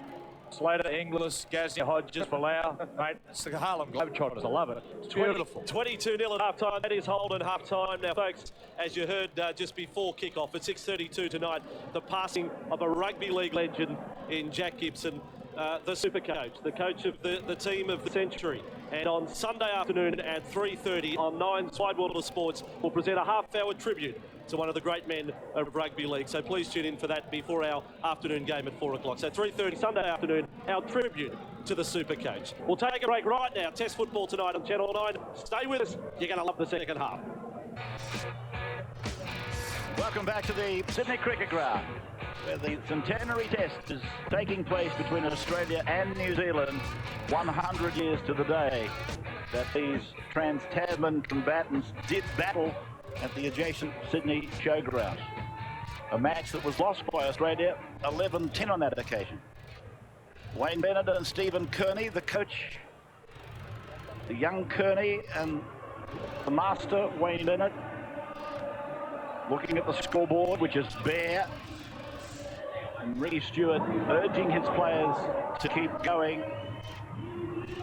The shot of the members stand from which the New Zealanders come back out. Let's hope with renewed vigour. Some of the tries they let in were just too soft, putting it bluntly. The first try, though, was an absolute ripper of a try. I trust you were with us and saw it. It will go down as one of the more memorable tries I've ever seen. The first of two tries for Mark Gasnier, as this young man, Inglis, flew through the air, out of the in-goal area, across the dead ball line, batting it back for Gasnier to catch it and put it down. Absolutely sensational. There's the Bill Kelly Memorial Trophy. Bill Kelly, one of 4 players to play with both Australia and New Zealand through the period 1912 to 1914. And when wounded in World War I, that was the end of his football career. He won the title with Balmain in 1939. And that trophy will be presented at the end of the night to the winning captain. Come on, guys. They'll meet again before the end of the year, undoubtedly.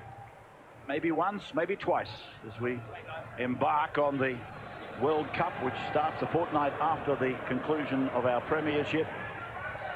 Billy Slater on debut, starting like lightning in his Test career. Taken by Hohaya, made what probably should be simple look a bit difficult. This is Nightingale. Peter Sterling with me and Phil Gould. And this is Adam Blair backing into a tackle, and Paul Gallen continuing to hand out some medicine. Then Frank Pritchard, now Sonny Bill Williams.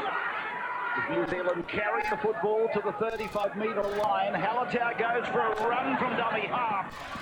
Probably not expected on the first set. He makes the halfway line. So they're good metres. Little away, turns it in for Williams, and Williams again turning, looking. But again, no support runners. Something I can't quite work out with players that play alongside Sonny Bill. I would have thought it was a great idea just to follow him. Wherever he goes, follow him.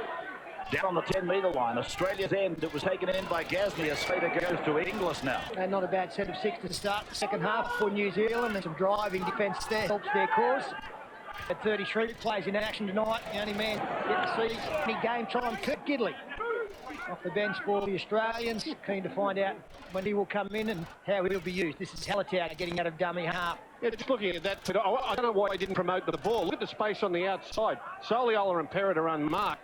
If he was playing for the Tigers on the weekend, he would have been searching for support and putting that out on the outside. Playing in a Test match against Australia, he didn't even look. That's why I talk about being intimidated by the faces in front of you. Brent Webb working with Sam Perrott to bring the ball back from inside the 20-metre line. The Kiwis, as it comes away for the other winger now, Nightingale, who's done a good job over there. He's had a bit of work to do. He's been a good backstop for Brent Webb, who was dummy half then, and now it's Mannering out to the 40-metre line for the men from the Shaggy Isles. 22-0 the score. Pritchard to the line and takes the line on that time. We'll play it in centre field. Play back for Dean Hallertau. And away for Thomas Luluwai. Then for Williams, and a good ball. Now for Soliola. Soliola, one to beat. Support Williams, steps and scores.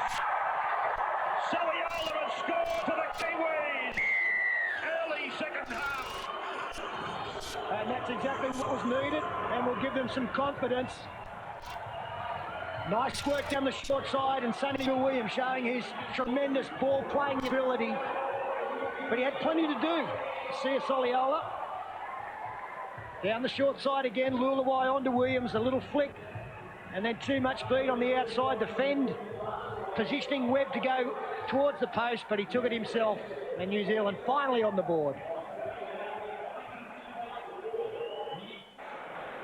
Well, Phil Gill, we welcome our viewers back. Talk us through Sia Soliola, who has scored this try, the first for the Kiwis. Well, we just highlighted earlier where Dean Halliday had him open on the outside and didn't pass it to him. Sonny Bill Williams is one player that's not worried about the reputations in the Australian side. He does his thing. He went across the field, found Soliola in space, and the big lad just roared away and scored the try. They've kicked the goal. That's going to look better, 22-6. Matthew John sideline. Yeah, just have a look at this play again. That's a little bit better for the Kiwis. Just taking that ball over the advantage line. Not worrying too much about the long, structured plays. Bit of short passing. Soliola, just a powerhouse. Bit of life for the Kiwis yet, boys, but big and a really important set now coming up at New Zealand. In bad field position, they've come up with errors. They've got to get through this next set of 6. Well, that was Jeremy Smith who took the conversion to turn 4 into 6, and I believe that normally it would be Isaac Luke taking that kick. They've got to get Luke back into this game. And here's a buffeting from the Australian forwards on Adam Blair. Carried him about 4 or 5 metres, and he's not tackled. Sam Perrott, he's up and gone again. The desperate grab by Mason, it fell off, and now it's gone to Pritchard and gone on to Webb, and Webb away to Soliola. Sia Soliola again, down the right side, inside the 30-metre line. Good effort by the Kiwis. Swept away by Hallertau. On to Lulawa. Now for Jeremy Smith. They're not saying Luke taking the game, not for Hallertau. Hallertau, the West Tigers, to Sonny Bill Williams, to Brent Webb, to Soliola, and he's tackled with the line 10 metres away. Touchline 2 metres away on the eastern side. Williams again. Back it comes for Pritchard. Pritchard is held and will play the ball on tackle 5 metres out from the Australian line. Back now for Lance O'Hire. Puts a kick in. Oh, what a catch. What a catch by Billy the Kid. Slater. Well, it was a miracle catch. A real slips grab. What's this? O'Hire tries to get it out to the corner. There's even a ricochet off one of the other Australians. I think it came off Anthony Tupou. And Slater was able to get the grab. Now for Gallen. Mannering is with him in defence, and O'Hire goes in as well with a chopping tackle together with Sedimata Sarr. Now for Brent Kite, and a conventional tackle head-on from Dean Hallertau. Almost to the halfway Australia. At 22 plays 6 now in favour of Australia. The ball sent down the ground to Perrott, and Perrott, who made his national debut last year. He will play the ball now back to Brent Webb, and Webb to the blind side to Williams. Williams still going and tackled 40 metres out from his line. He senses something down that right-hand side of the field, Sonny Bill. He got back there in a hurry to scream for that. Maybe it's the attraction of having Soliola over there, because he has been making some big inroads in the early part of the second half. And here is Adam Blair now. 7 or 8 metres. The Australian bench with Mason and Crocker there, and Carl Webb in the foreground. So New Zealand get it back to the 30-metre line, Australia's end of the park, the Sydney Cricket Ground. Away it comes now for O'Hire, and his kick goes down to Slater, and Slater is not troubled by it. And it'll go back out to the 20 for the restart. No, don't like that at all. No pressure in that kick whatsoever for the Australians. They've got to try testing the post and putting Slater under some pressure. The kick kicking to the sidelines for no result. Come on, leave him alone, Jeremy. Leave him, Paul. Come on. And little things like that, they're momentum breakers. They've had to play in the opening 6 or 7 minutes in this second half, but now after giving the football away cheaply through that kick, they also give away a penalty for a high tackle up around the neck of Paul Gallen, and all of a sudden Australia now in the opponent's half with a full set, and they'll have the wind at their sails. Brent Kite. Tackle just outside the New Zealand 30-metre line. Play going down the centre with Siva Nasiva, taken by Mannering. And getting some help there from Frank Pritchard. Now Smith works it back across the back of the ruck and down the right side for Lau. And then he's crunched into the ground by Sedimata Sarr. 12 metres out from the line. Here is Cameron Smith rugging away from the front marker, taken by the second marker, Nightingale. They try to put him over the sideline, but they fail in their endeavours. As Smith plays the ball, Gallen gets it away, Thurston punches it out wide, then Greg Bird does the same, Hoffman puts a step together, got rid of Soliola, Hoffman takes it over towards that eastern sideline, and he'll play the ball 18 metres away from the Kiwi line. Gasnier dummies one way, then comes back, puts a kick in towards the uprights, beautifully taken by Nightingale, in the in goal, so the referee will order the 20-metre tap. Nightingale had the crossbar and the upright to contend with, and he was in goal, which means just a free carry out to the 20 for the restart. Now from Smith, it's gone to Williams, and there he goes again, running play towards that right side. They're just outside the 30-metre line. Here is Herritt with another good run. He's proving evasive, isn't he? The Roosters winger and full back. Now the 13 for Longo. Tackled right in the middle of the ground, right in the middle of the cricket pitch. Played back for Hallertau to run free. And about 10 metres gained by this very good dummy half, who plays back row centre equally as well. Now for Lulawai from Wigan, kicking it down to the in goal for Folau. And the big youngster comes out 15 from his own line. 22-6, 50 minutes gone in the game as Justin Hodges runs into traffic, and he'll play the ball on the 20-metre line. Now 20 metres in from the members' stand, side of the ground. This is Brent Kite, just outside the 20-metre line. The Kangaroos need someone to stand up here and make a big play. They've just fallen into a little bit of a slumber at the moment. Hoffman, this might be it. Here's Gasnier. Gasnier in and away, and then passes. Kick by Slater, marked by Thurston, but it went forward from Gasnier, in my opinion.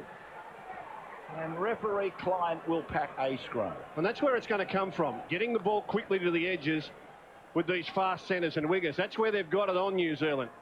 And on this occasion, Hoffman was able to get a one-hander around the corner. Now the athleticism takes over.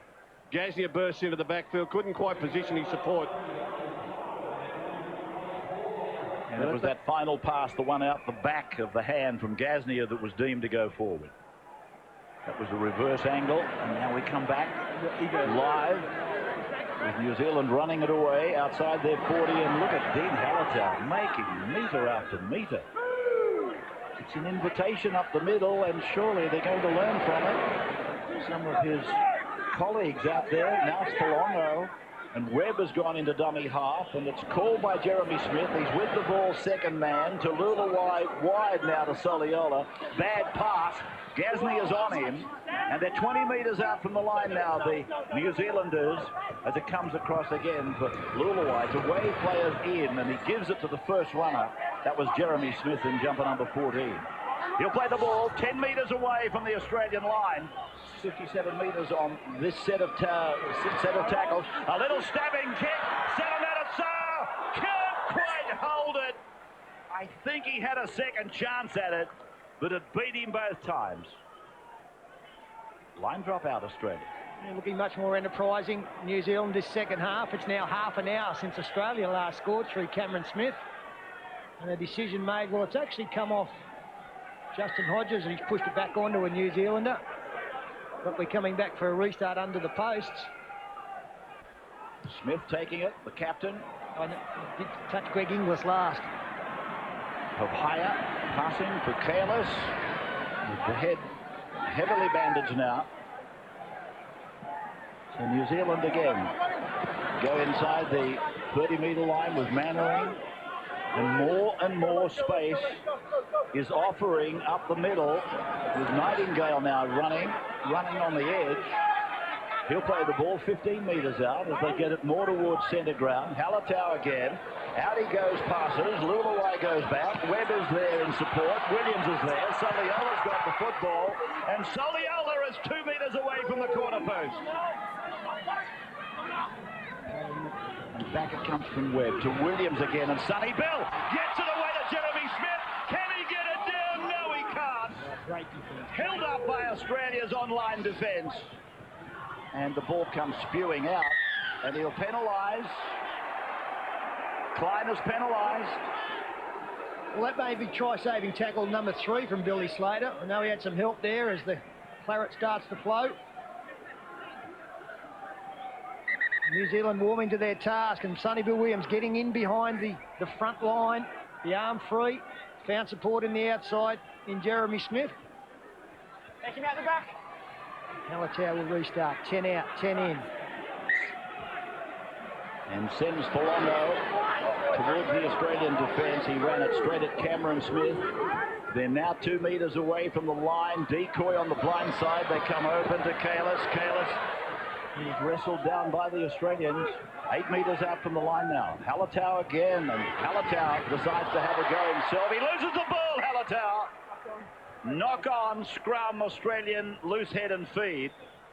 When they're in those attacking situations, New Zealand, they tend to take too many settlers before they actually put anything constructive on. As it is, it just eats up their set of 6, and they're not having enough shots at them. They've got to get the ball to this man a couple of times each set of 6, Sonny Bill Williams, and he almost got a one-handed pass away for Smith to score there.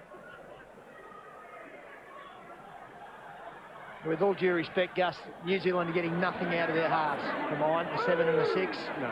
And that's why I'd like to see Luke go there with some spark. He's a rare talent. He'll trouble the Australians, but at the moment, again, with all due respect, Lance Hire and Thomas Lillawhite not troubling the Australian defence at all. Here's Justin Hodges trying to put Billy Slater away. Slater tackled, 35 out from his line. Laurie on the sideline. Yeah, 2 things the Kiwis have improved since half-time, guys. One's been their support play, and the other's been their ability to play direct. I'd be looking to get Isaac Luke onto the field as well and double-team the Australians with him and Dean Halatau out of dummy half. Here's Gaznia stepping away from the front line tackle from one of the markers, and then dummy half Thurston gets it on to Cameron Smith, who puts it very, very high. And Brent Webb was a little bit shallow. He had to go back quickly. Dummies to Nightingale, and then his tackle just inside his 10-metre line. And a solid tackle gaining ground for the Australians from the number 16, Anthony Tupou. Here's Nightingale being thrown around like a rag doll. 2 metres out from the line. Jordan Tallis, Brett Hodgson sort of stuff. And now it's away to Saar, and he gets the ball on to Mannering. And Mannering plays it, and New Zealand going nowhere. And so they resort back to Sam Perrott, who has found some yards in the second half. They are still going to be kicking deep from their own half. It's a good set in defence from Australia. Bang. In again. Brent Kite leading the way. Last tackle now, just 25 out in their own line. Kicking from 20. And it's Hohaya who gets the kick away, but it's going to bounce down on the Australian 40-metre line and come back. And it's been picked up by Sedimata Saar, who's been ruled in front of the kicker and offside. Well, they all took off for the early chase. They weren't expecting to actually get a shot at the ball. Ball's gone way back to Hohaya. Actually, Sedimata Saar might have been nearly onside, but all these other blokes aren't. He comes roaring through and gets it, and his teammates were all offside. He was onside, Saar, yeah. But Nathan Kalis and co weren't. He can't put them onside. Only the kicker can. No, within the 10. A good decision, but disappointment for the visitors. So Sivanasiva to the 20-metre line. Kiwis enter the park. 22 plays 6. Australia in front. 6-0 the second half to New Zealand. Phil. Aussies need a try here. They need to subdue this New Zealand comeback, or any thought of a comeback, by posting points themselves. Michael Crocker with the ball. He goes behind a runner, finds Thurston, who finds Hoffman.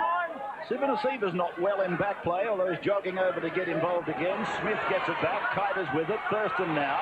Then it's on to Hodges, who puts it down quite simply. And Webb with the ball for New Zealand, but the referee is calling a halt. He's going to pack a scrum and give New Zealand the feed. Well, I think quite simply that was going to be a try as well. Justin Hodges only about 4 or 5 metres out from the opposition when he got the football almost under control. And with New Zealand sliding, I just don't think they'd have stopped the 2 big men on this side with just 2 defenders. Peter, I think Justin Hodges was thinking, I'm going to get this ball and I'm going to cut this bloke in 2 with my big right foot step, and I'm going to plant it down for a try. And then he forgot to catch it.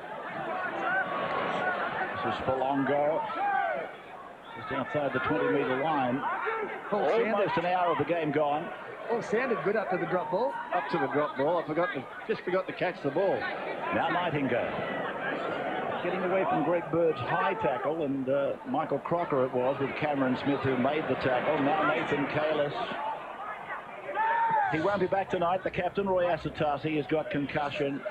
He had blurred vision, wanted to go back on. The doctor said no. And I've just been told that he will not be back in the game tonight. Here's Israel Folau. Just outside the 30-metre line. You people watching live in Victoria, obviously very proud. Oh, good tackle from Mannering on Slater. You people should be very proud of the 8 players out here from Melbourne Storm doing a great job. They're both sides of the equation. This was Slater and Mannering. Head-on tackle, picks him up, drives him down. Yeah, I mentioned Simon Mannering early in the game, and he's a good player. He only has been playing rugby league for about 5 or 6 years. The late starter came across from Union, and he's made rapid improvement. He's a real player of the future. As Jonathan Thurston kicks the outside, then kicks straight into the New Zealand player, led by Sonny Bill. He's gone early. What's he doing? Sonny Bill has gone for a swallow dive half an hour too early, but he's got the football. He snuck up on it. He jumped a long way before the hurdle, didn't he? He certainly did. Now it is with Perrott, who, look at him go, the little fella, like a little rubber ball. He bounces through them and continues to make meters. Now Isaac Luke, the 9. Short ball away to South Sydney teammate Palongo. He will play the ball 25 metres out from the Australian line. 22-6, and now it's with Lulawai inside for Kalis. Looked to be a head clash, him and Cameron Smith. Kalis to play the ball in his 34th international. Over to Lulawai, onto Hohaya, and he goes back and gets a decoy run into Webb, and Webb away for Centenary Test. The big centre three-quarter is tackled on 5, 3 metres away from the line. Here's Webb again. It's gone to Hohaya. He goes high, right up to that upright, batted back. Stacks on the mill, they're all over the shop. New Zealand have got it, but it's a penalty to them. And finally, kicking at the posts. Made it a contest. The big Australian wingers couldn't climb high and defuse. And it's worked out well. Luke taking the tap, and Kalis grinding it ahead towards the Paddington uprights. Luke floating it. Oh, it's bounced out there for Soliola. It's gone over his fingertips. A certain try gone begging for the Kiwis. Dear, oh dear, oh dear. What a great opportunity. And something happening close here. I don't know whether Sonny Bill batted that ball back, but Soliola just couldn't get it into Perrott's midsection. He had to reach up for it. The ball floats up high above his head. He'd have probably scored. That's an opportunity gone begging. Oh, dear. Yeah, I think from the front on vision there, you could see despite Inglis coming across, he would have stayed in the field of play. Jonathan Thurston just clung onto the football. Gasnier out of dummy half.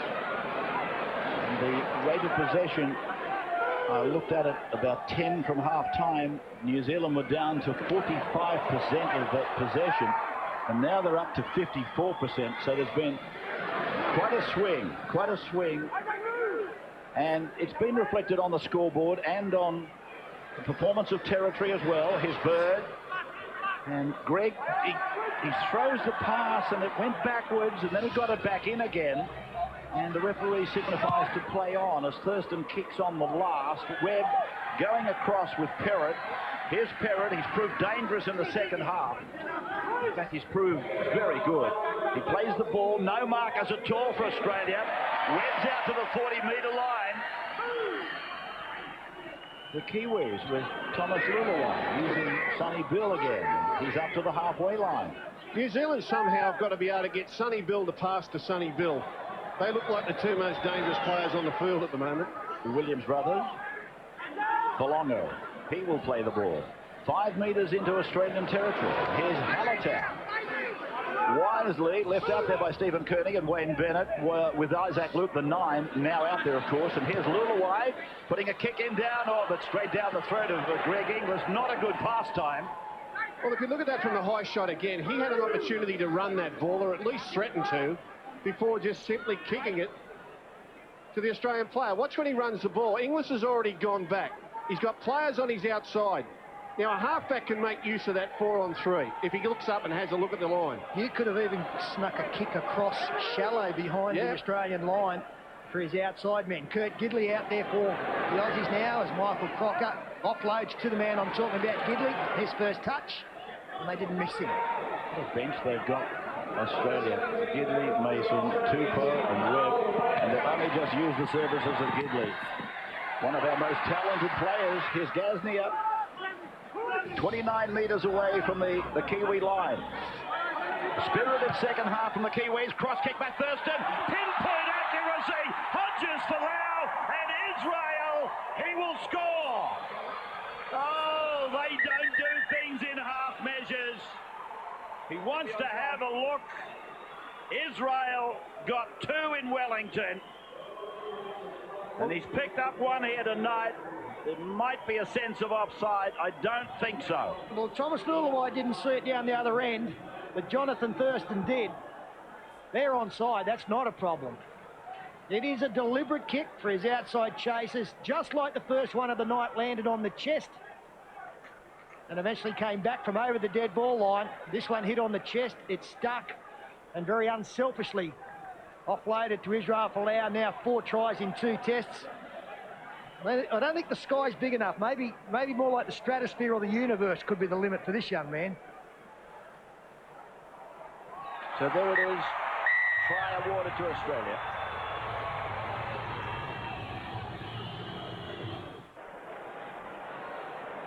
I mentioned earlier he had an enormous year in 2007, played in Melbourne's premiership winning side, youngest player to represent Australia in a test. Scored a couple of tries in that test. Dally M Rookie of the Year last year. Yeah, sorry, Ray, I'm getting him ahead of myself. He's only got 3 in the 2 tests, but we still have got just under a quarter of this game to go. May come to fruition as Thurston adds the extras. Thurston curling it back. Laurie Daly on the sideline. Yeah, it's a great Australian trait, boys. When you look to be under pressure, you can just fight your way out of it and just find another gear. It just looks so easy. Jonathan Thurston just laying back on the kick, and it's just accuracy at its best, straight into the arms of Hodges, and he passed onto his right wing mate in Folau, the youngest ever representative for Australia, and that is a sensational try by the Aussies. What about next season? Those 2 men who just combined then will be an opposite sentence for Brisbane as teammates. What an awesome sight that will be, as Australia now getting some football and getting some ground through Ryan Hoffman. Cameron Smith, who leads Australia tonight for the 2nd time. Greg Bird. Clive Churchill led the Kangaroos 27 times. And Cameron is the 7th hooker to have captained Australia. Arthur Hennessy, 100 years ago today, was a hooker and led Australia. Something about them, they must have all the brains. Here is Thurston, and that kick is going to bounce in the middle of Perrott and Webb, and it's Perrott who takes it back. So 28 to 6 now. Thurston's only missed the 1. Short ball from Webb, a no-look pass. 25 metres out from the line is Soliola, who got the New Zealand try. Williams has played prominently in the second half. But a lot of this, and this is a penalty. Oh, he's penalised Williams for not getting up immediately and playing the ball. He put the ball on the ground before he gets up and may have even reached. He puts it down and yeah, well, and now he's picked it up, which you can't do either. So. It's a really tough call. It is a very tough call. He can put the football down as long as he's got to his feet, which he did. And then he was handled by the opposition in trying to play the football. I think it went the wrong way. It's a very tough call. Having watched it in slow-mo, which the referee didn't have that latitude. Now it's for Thurston, a show and a give, the 2nd time for Crocker. And Michael Crocker to play the ball 10 away from the line. Smith goes right, and it's with Bird, and Bird is put away 5 metres out from the Kiwi line. Now from Smith, 2 decoys went. Thurston went behind another, then to Gidley, short for Hoffman. And Hoffman is 8 metres out from the New Zealand line. They continue to pump the blindside. Thurston went that way to give numbers. But New Zealand, they slid in defence. And here's Gidley now getting a kick in. Now Hodges is after it, but he might be offside.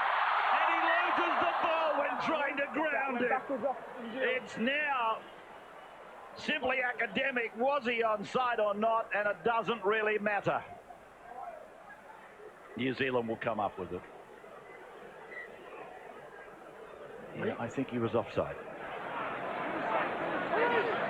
So the Kiwis on the 30-metre line with Nathan Kalis, Parramatta to play St George Illawarra on Sunday, in our Sunday afternoon telecast.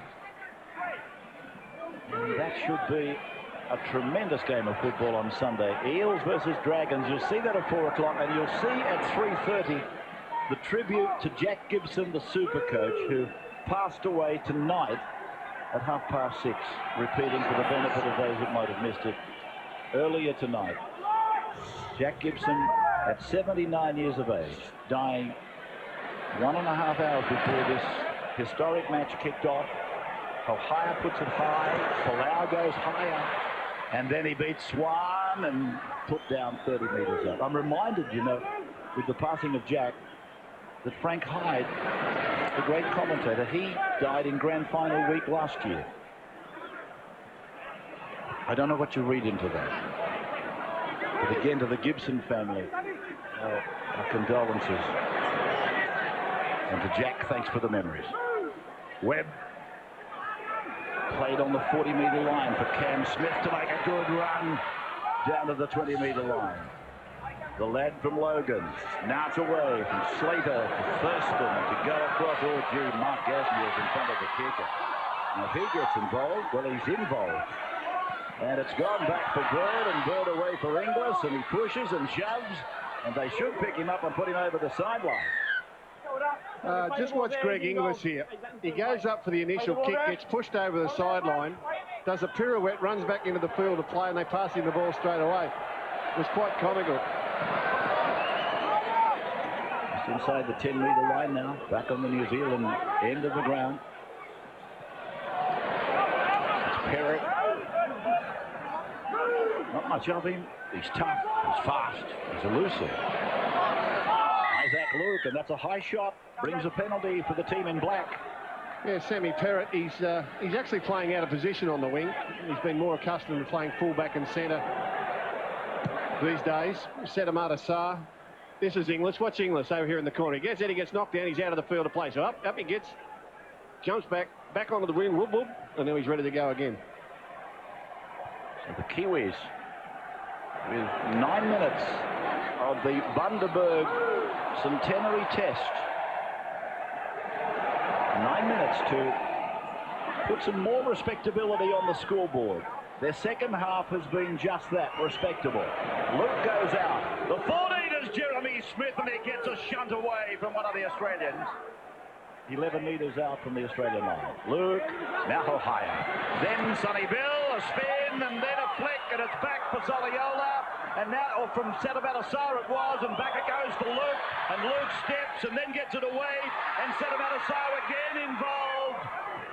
Good support work by the Kiwis. And numbers to the right if they can get it there quickly, but it's a slow play the ball with the swarming defence. It took him half an hour to call held, and now it's back to Ohio, who floats it out to Sonny Bill, gets it to Nightingale, thrusts the ball back in field, and Slater, he bobs up, he was getting dragged back in the in goal, he's through the pass, now Gallen's going to be put away by the Kiwis. That's better. You cannot doubt the effort of Sonny Bill Williams tonight. He was involved in all of that. The ball will come wide to him. He gets the ball away, and he'll find the opposition get it. So now he'll get up and chase it and drag Slater back towards the in goal. He's really put a big effort in tonight, Sonny Bill. The Kiwis would love to have a couple of him. Look at him. He is giving absolute everything he can. Paul Gallen was probably saying, what did you pass that for, Billy? I'm copying it left, right and centre. And don't forget, this is World Cup year, and these sides will meet later on. Let's say Benji Marshall is fitting well as Nathan Carlos takes it forward. Roberts pulling out of this side today. Here's Webb. He's made the long trek back from England to play in the match together with Thomas Luluai. Sedimata Sarr changes. One left Australia, two left New Zealand. No golden point, but that's not going to be necessary. But I'm reminded of that fact by last Friday night's rather debacle when nobody knew what was going on with some of these rule changes that we're experiencing between international rules and domestic rules. Now Luke back and across for the 17. Frank Pritchard, big, strong, can he get it down? Oh, Jonathan Thurston has just saved a certain try.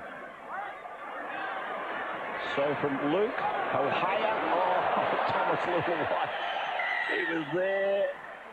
It was like target practice for Gaznia. And the ball found the little number 7, and then Gaznia zeroed in like a Scud missile. Come here, come here.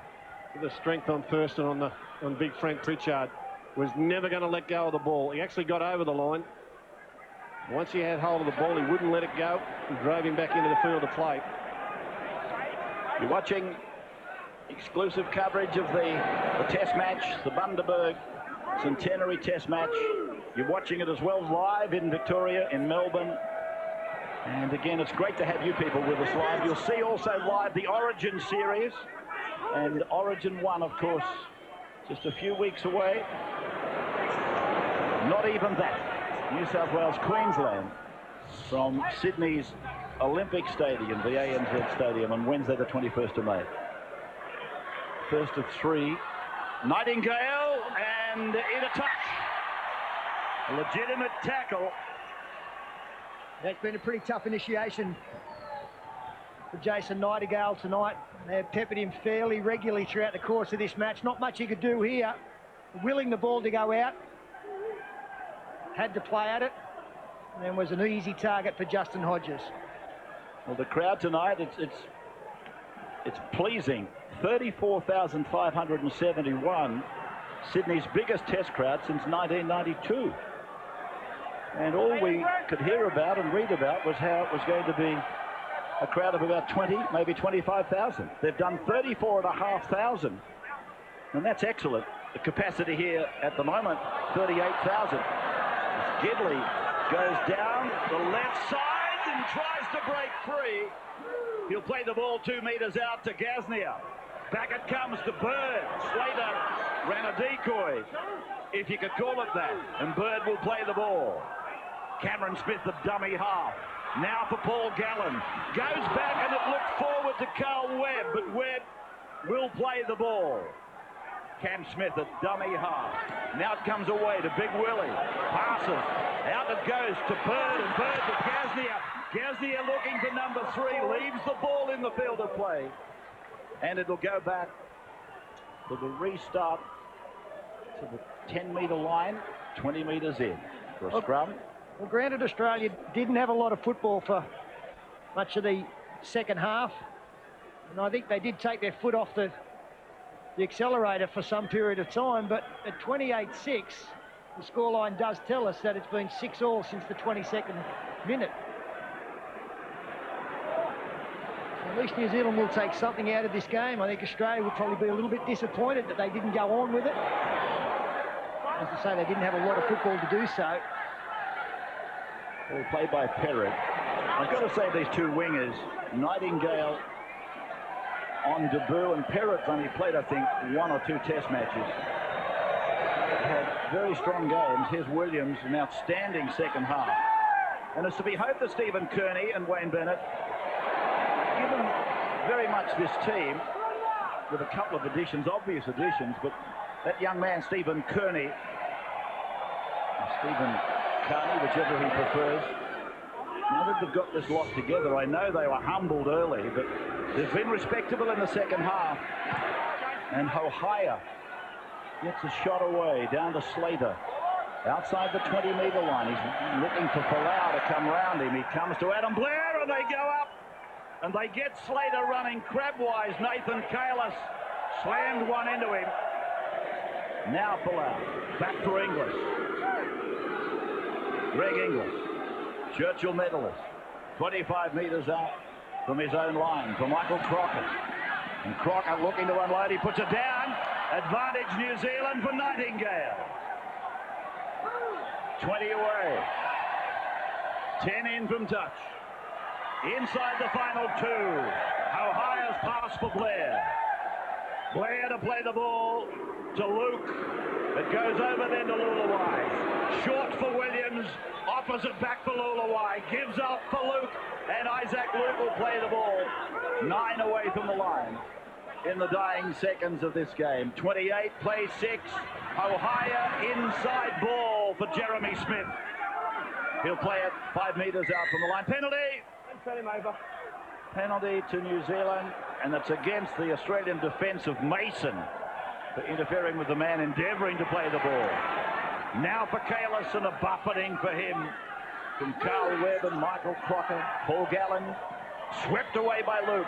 On for Lulawai. Now for Webb. Second man pass. Soliola gets it away for Perrin, and he gets a try, the little fella. He deserves it.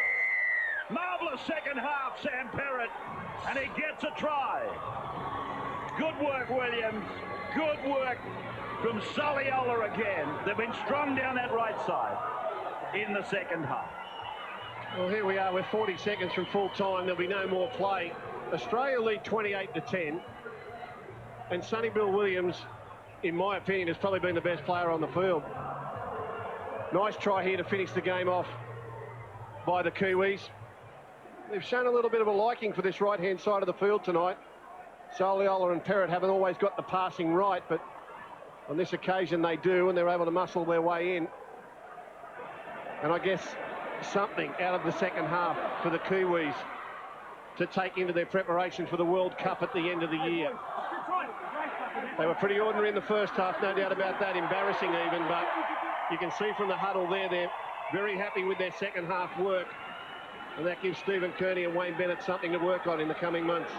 Luke to try and convert this last second try, reminding me that Messenger, in this match 100 years ago, Australia went down 11-10, playing for Australia, Daly missed 12 goals. He missed 12 attempts at goal.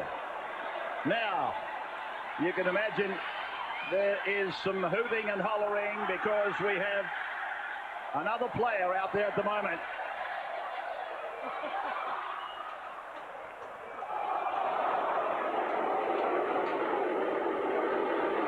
Crowd of 34,500 people. I don't know whether they're applauding the runner or applauding the defenders. He showed a bit of style, the streaker. He could move. Now Isaac Luke, rudely interrupted. Rudely interrupted. In fact, Messenger, I'm told, was given another kick on one occasion because of the heckling that was going on when he took the kick.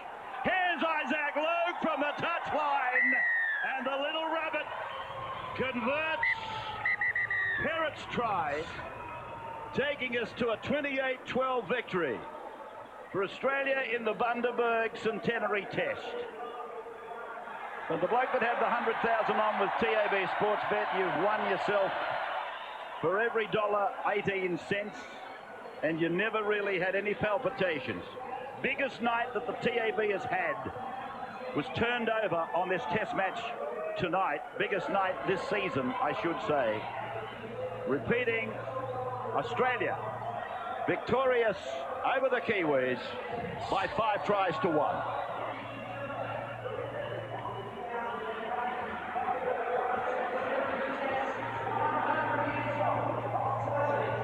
(28-12). Australia with tries to Gasnier 2, Gallen, Smith and Folau tries. The first was a classic try. The last was a classic try. And New Zealand got 2 tries. In fact, I'm just reminded that Perrott, of course, scored as well as Soliola. Matty John's on the... Oh, well, Matty John's not on the sideline. He's right in the middle of it, where he should be. Right on the cricket pitch, Rabs. And Mark Gasnier, I mean, all the damage was done in the first 20 minutes. A great start from the Aussies. Yeah, it was. You know, Ricky spoke about a real discipline, a really relentless performance, and I think it typified that in the first 30, 40 minutes. I think it really showed. Hey, what about that first try? I mean, could you believe that? Inglis back out of the top to yourself. Great try. The way Izzy and Greg are with the ball, you know, I think you've got to be alert for anything. So, you know, I had a couple of lucky tries there. It was good. I was in good drought. Well done. 2 tries tonight. Great display. Over to you, Laurie. With a debutant, Billy Slater. First test match, mate. How'd you find it here at the SCG? Yeah, it was good, mate. Good atmosphere. Geez, tough game, test match, so a bit like State of Origin, so no, it was a good battle. What about Australia's performance in the first half? I thought you were totally dominant. Yeah, we were good. We were relentless in what we did. We stuck to a game plan, just kicked into the corners and, you know, built pressure, so the tries come off that. And we know you was a great attacking player, but tonight, early in that first 40 minutes, come up with a couple of try-saving tackles. I mean, that must have done your confidence a world of good. Yeah, it did, mate. Their defence was pretty good up the middle, so I sort of found it hard to get a bit of metres up there, but yeah, I was pretty happy with my defence. Well done, Billy. Go and enjoy the win. And over to you, Matty, with one of New Zealand's best. Well, New Zealand's best, just about best on ground. Sonny Bill Williams, first, congratulations, your own display. First 20 minutes, costly. Yeah, for sure. You know, we needed to get into the grind straight away, and that's, like I said before, it's the only way these Aussies know how to play. So I think our last 60 minutes, we showed what we're capable of, and we just got to build on that for the World Cup. I saw you guys at the end there huddled together. It was, as you said, great last half of football from you guys. What was said in the huddle? Oh, it was just to keep our heads up. You know, we tried our best, but just like you said, that first 20, they got on the top of us, and it just shows how lethal they are. They scored 4 quick tries and didn't look back. Good times ahead for New Zealand, Stephen Kearney and Wayne Bennett, and with yourself there as well, Sonny. Well done tonight. Back to you, Rabs. Well, Matthew and Laurie, thank you very much for that. And again, for your efforts down on the sideline tonight. Just repeating that Australia have beaten New Zealand by 5 tries to 2, with my apologies, dropping off a try which never made my own scoreboard here. The person keeping the score must be Australian. They didn't want to give New Zealand their second try. But little Sammy Perrott got it right on the bell. So stay with us, because when we come back after this short break, Matthew Johns will have our Holden Ute Ultimate $1,000 Man of the Match, along with the Centenary Test presentation of the Bill Kelly Memorial Trophy. All that and more coming to you live on Channel 9.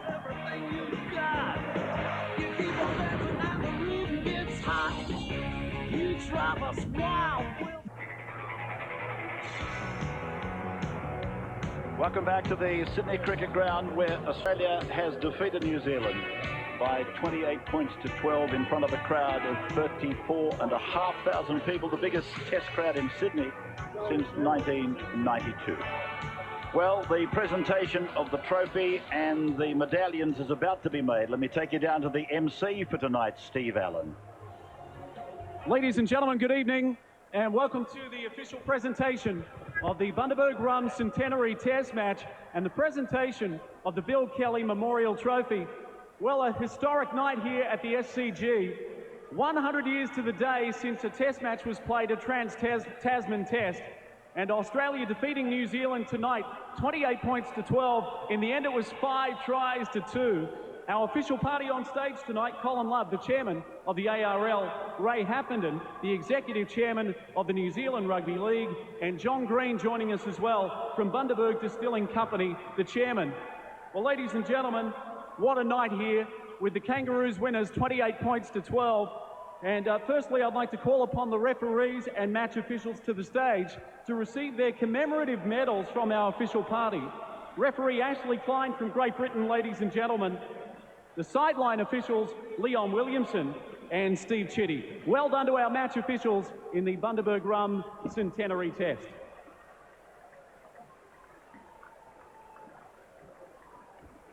Congratulations to both teams. The Australians led 22 points to 0 at half-time, and a spirited fight back by the Kiwis in that second half to finish with 12 points, including a try right on full time. And right now, I'd like to welcome to the stage the captain of the Kangaroos. Ladies and gentlemen, would you please welcome Cameron Smith.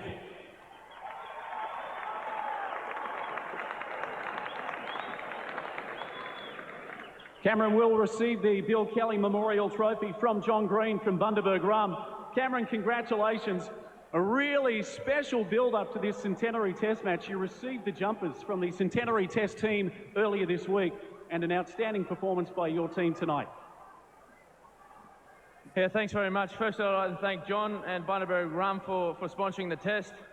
I'd like to thank Steve Kearney, Roy and the Kiwi team for such a fantastic game. I thought they played really well tonight. They've come a long way since last season, so good luck for the World Cup, boys. Thank you to Sticky and his coaching staff for a wonderful week. We really enjoyed our week at Coogee.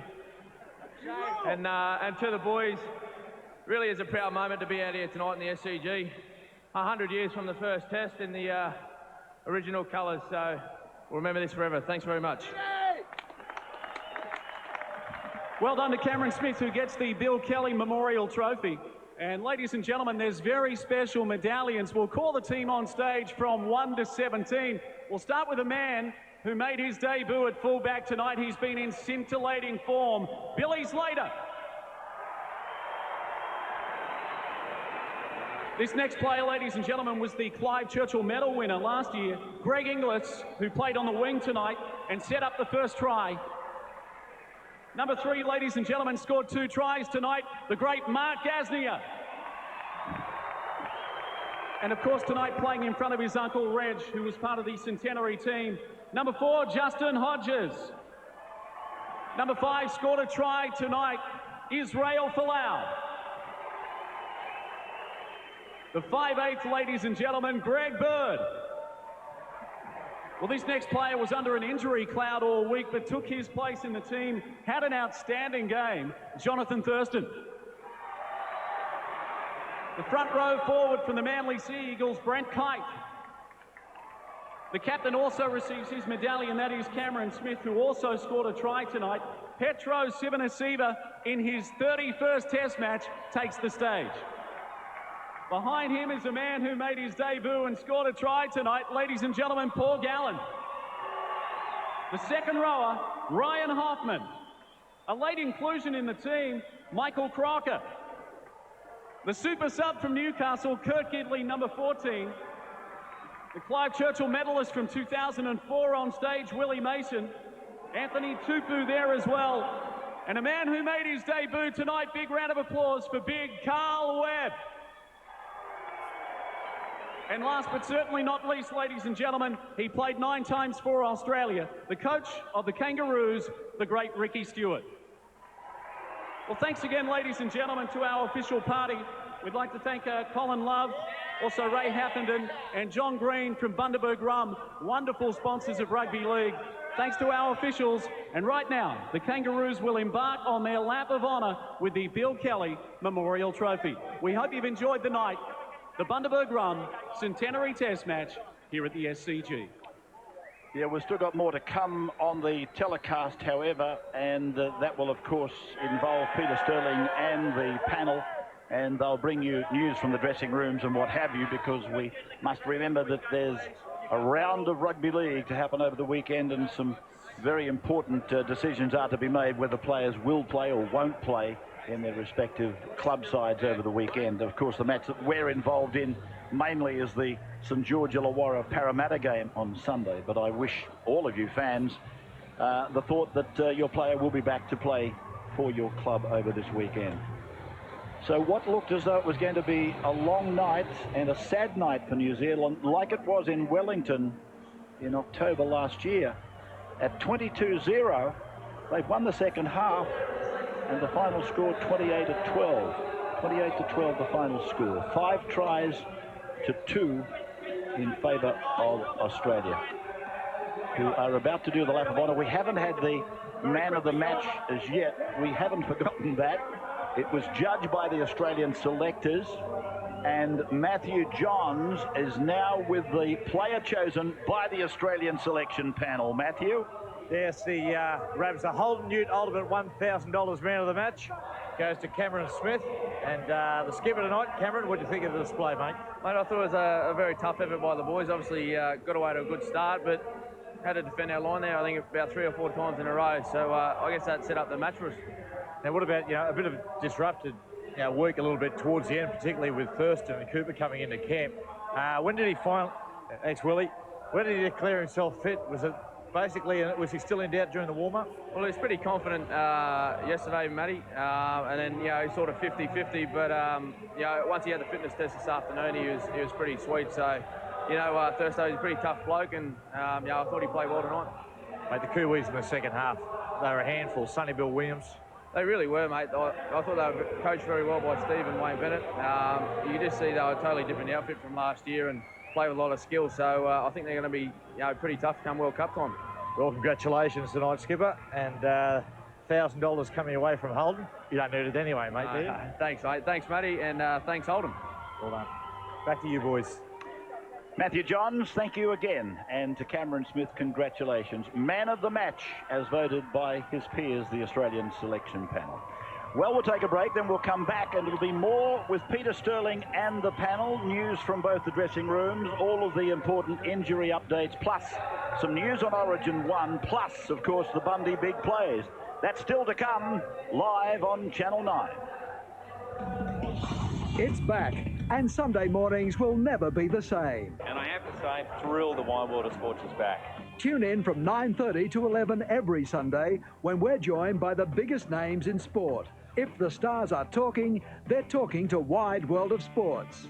Thanks, it's a privilege to be on this. I used to watch it as a young kid. This Sunday, Socceroo, John Aloisi and Beijing-bound Kai Hurst join us live in the studio. Wide World of Sports, 9:30 this Sunday. For the second time as Australian captain, Cameron Smith enjoying the spoils of victory, raising the cup after this 28 points to 12 victory over the New Zealand side. Wayne Bennett, well, that probably sums it up. A little bit of a scratch of the head there, part of the coaching team looking after New Zealand's fortunes this year. I think they will get some confidence out of what they achieved after being blown away early. It was 22-0 at one stage. And there is the final scorecard with Mark Gasnier getting the first two tries of the night. Falau, Smith and Gallen all cross. Jonathan Thurston kicked 4 from 5. And the second half, New Zealand hit back with tries to Soliola and Perrott. Luke and Smith both kicked conversions. I'm with Ben Eichen and Laurie Daly. And guys, what did you make of tonight? Well, I thought the first 20 minutes obviously was what hurt the Kiwis.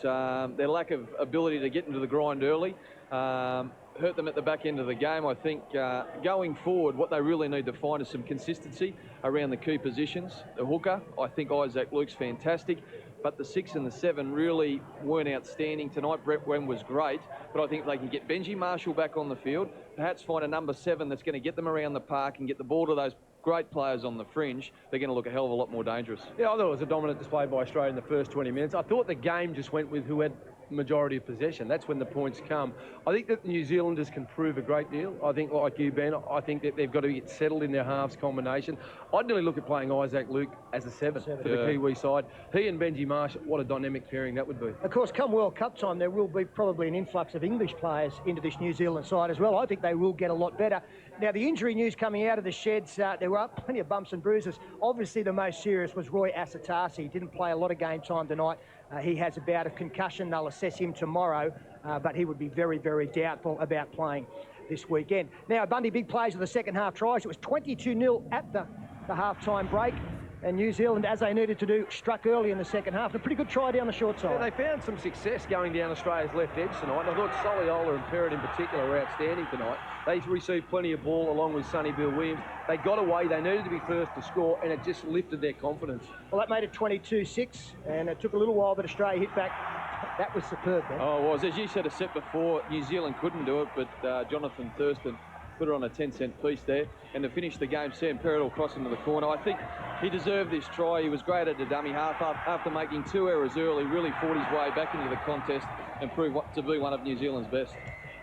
So Australia maintain their recent dominance over New Zealand. That's now 7 victories in a row. But as we say, a World Cup coming up. And one thing about New Zealand, they are better in a series campaign when they get to play test matches in a short period of time. Of course, now our focus does turn to State of Origin. Laurie, you're a New South Wales selector. Firstly, how settled are you on what you're going to take into this campaign?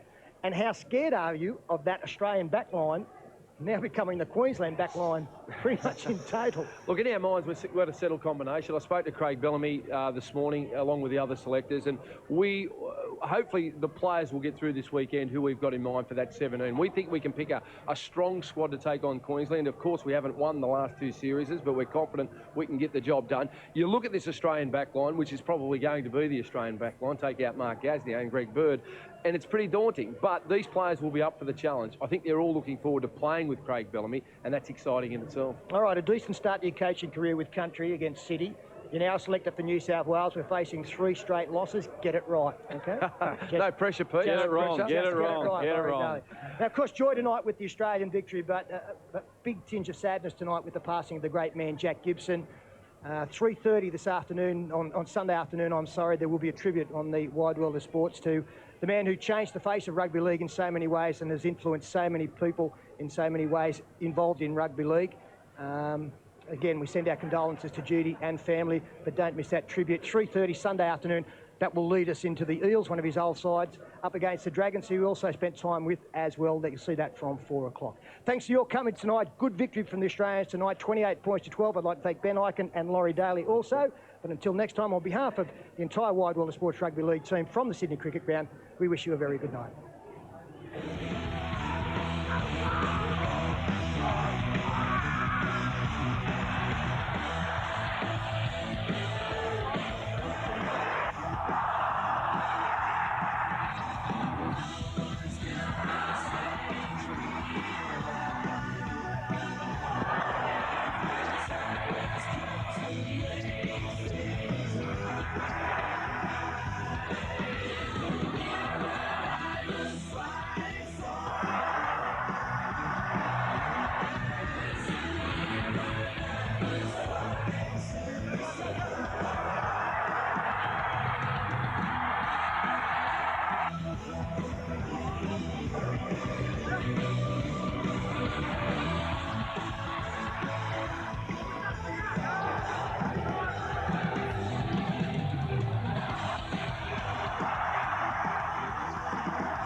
This has been another presentation from Nine's Wide World of Sports.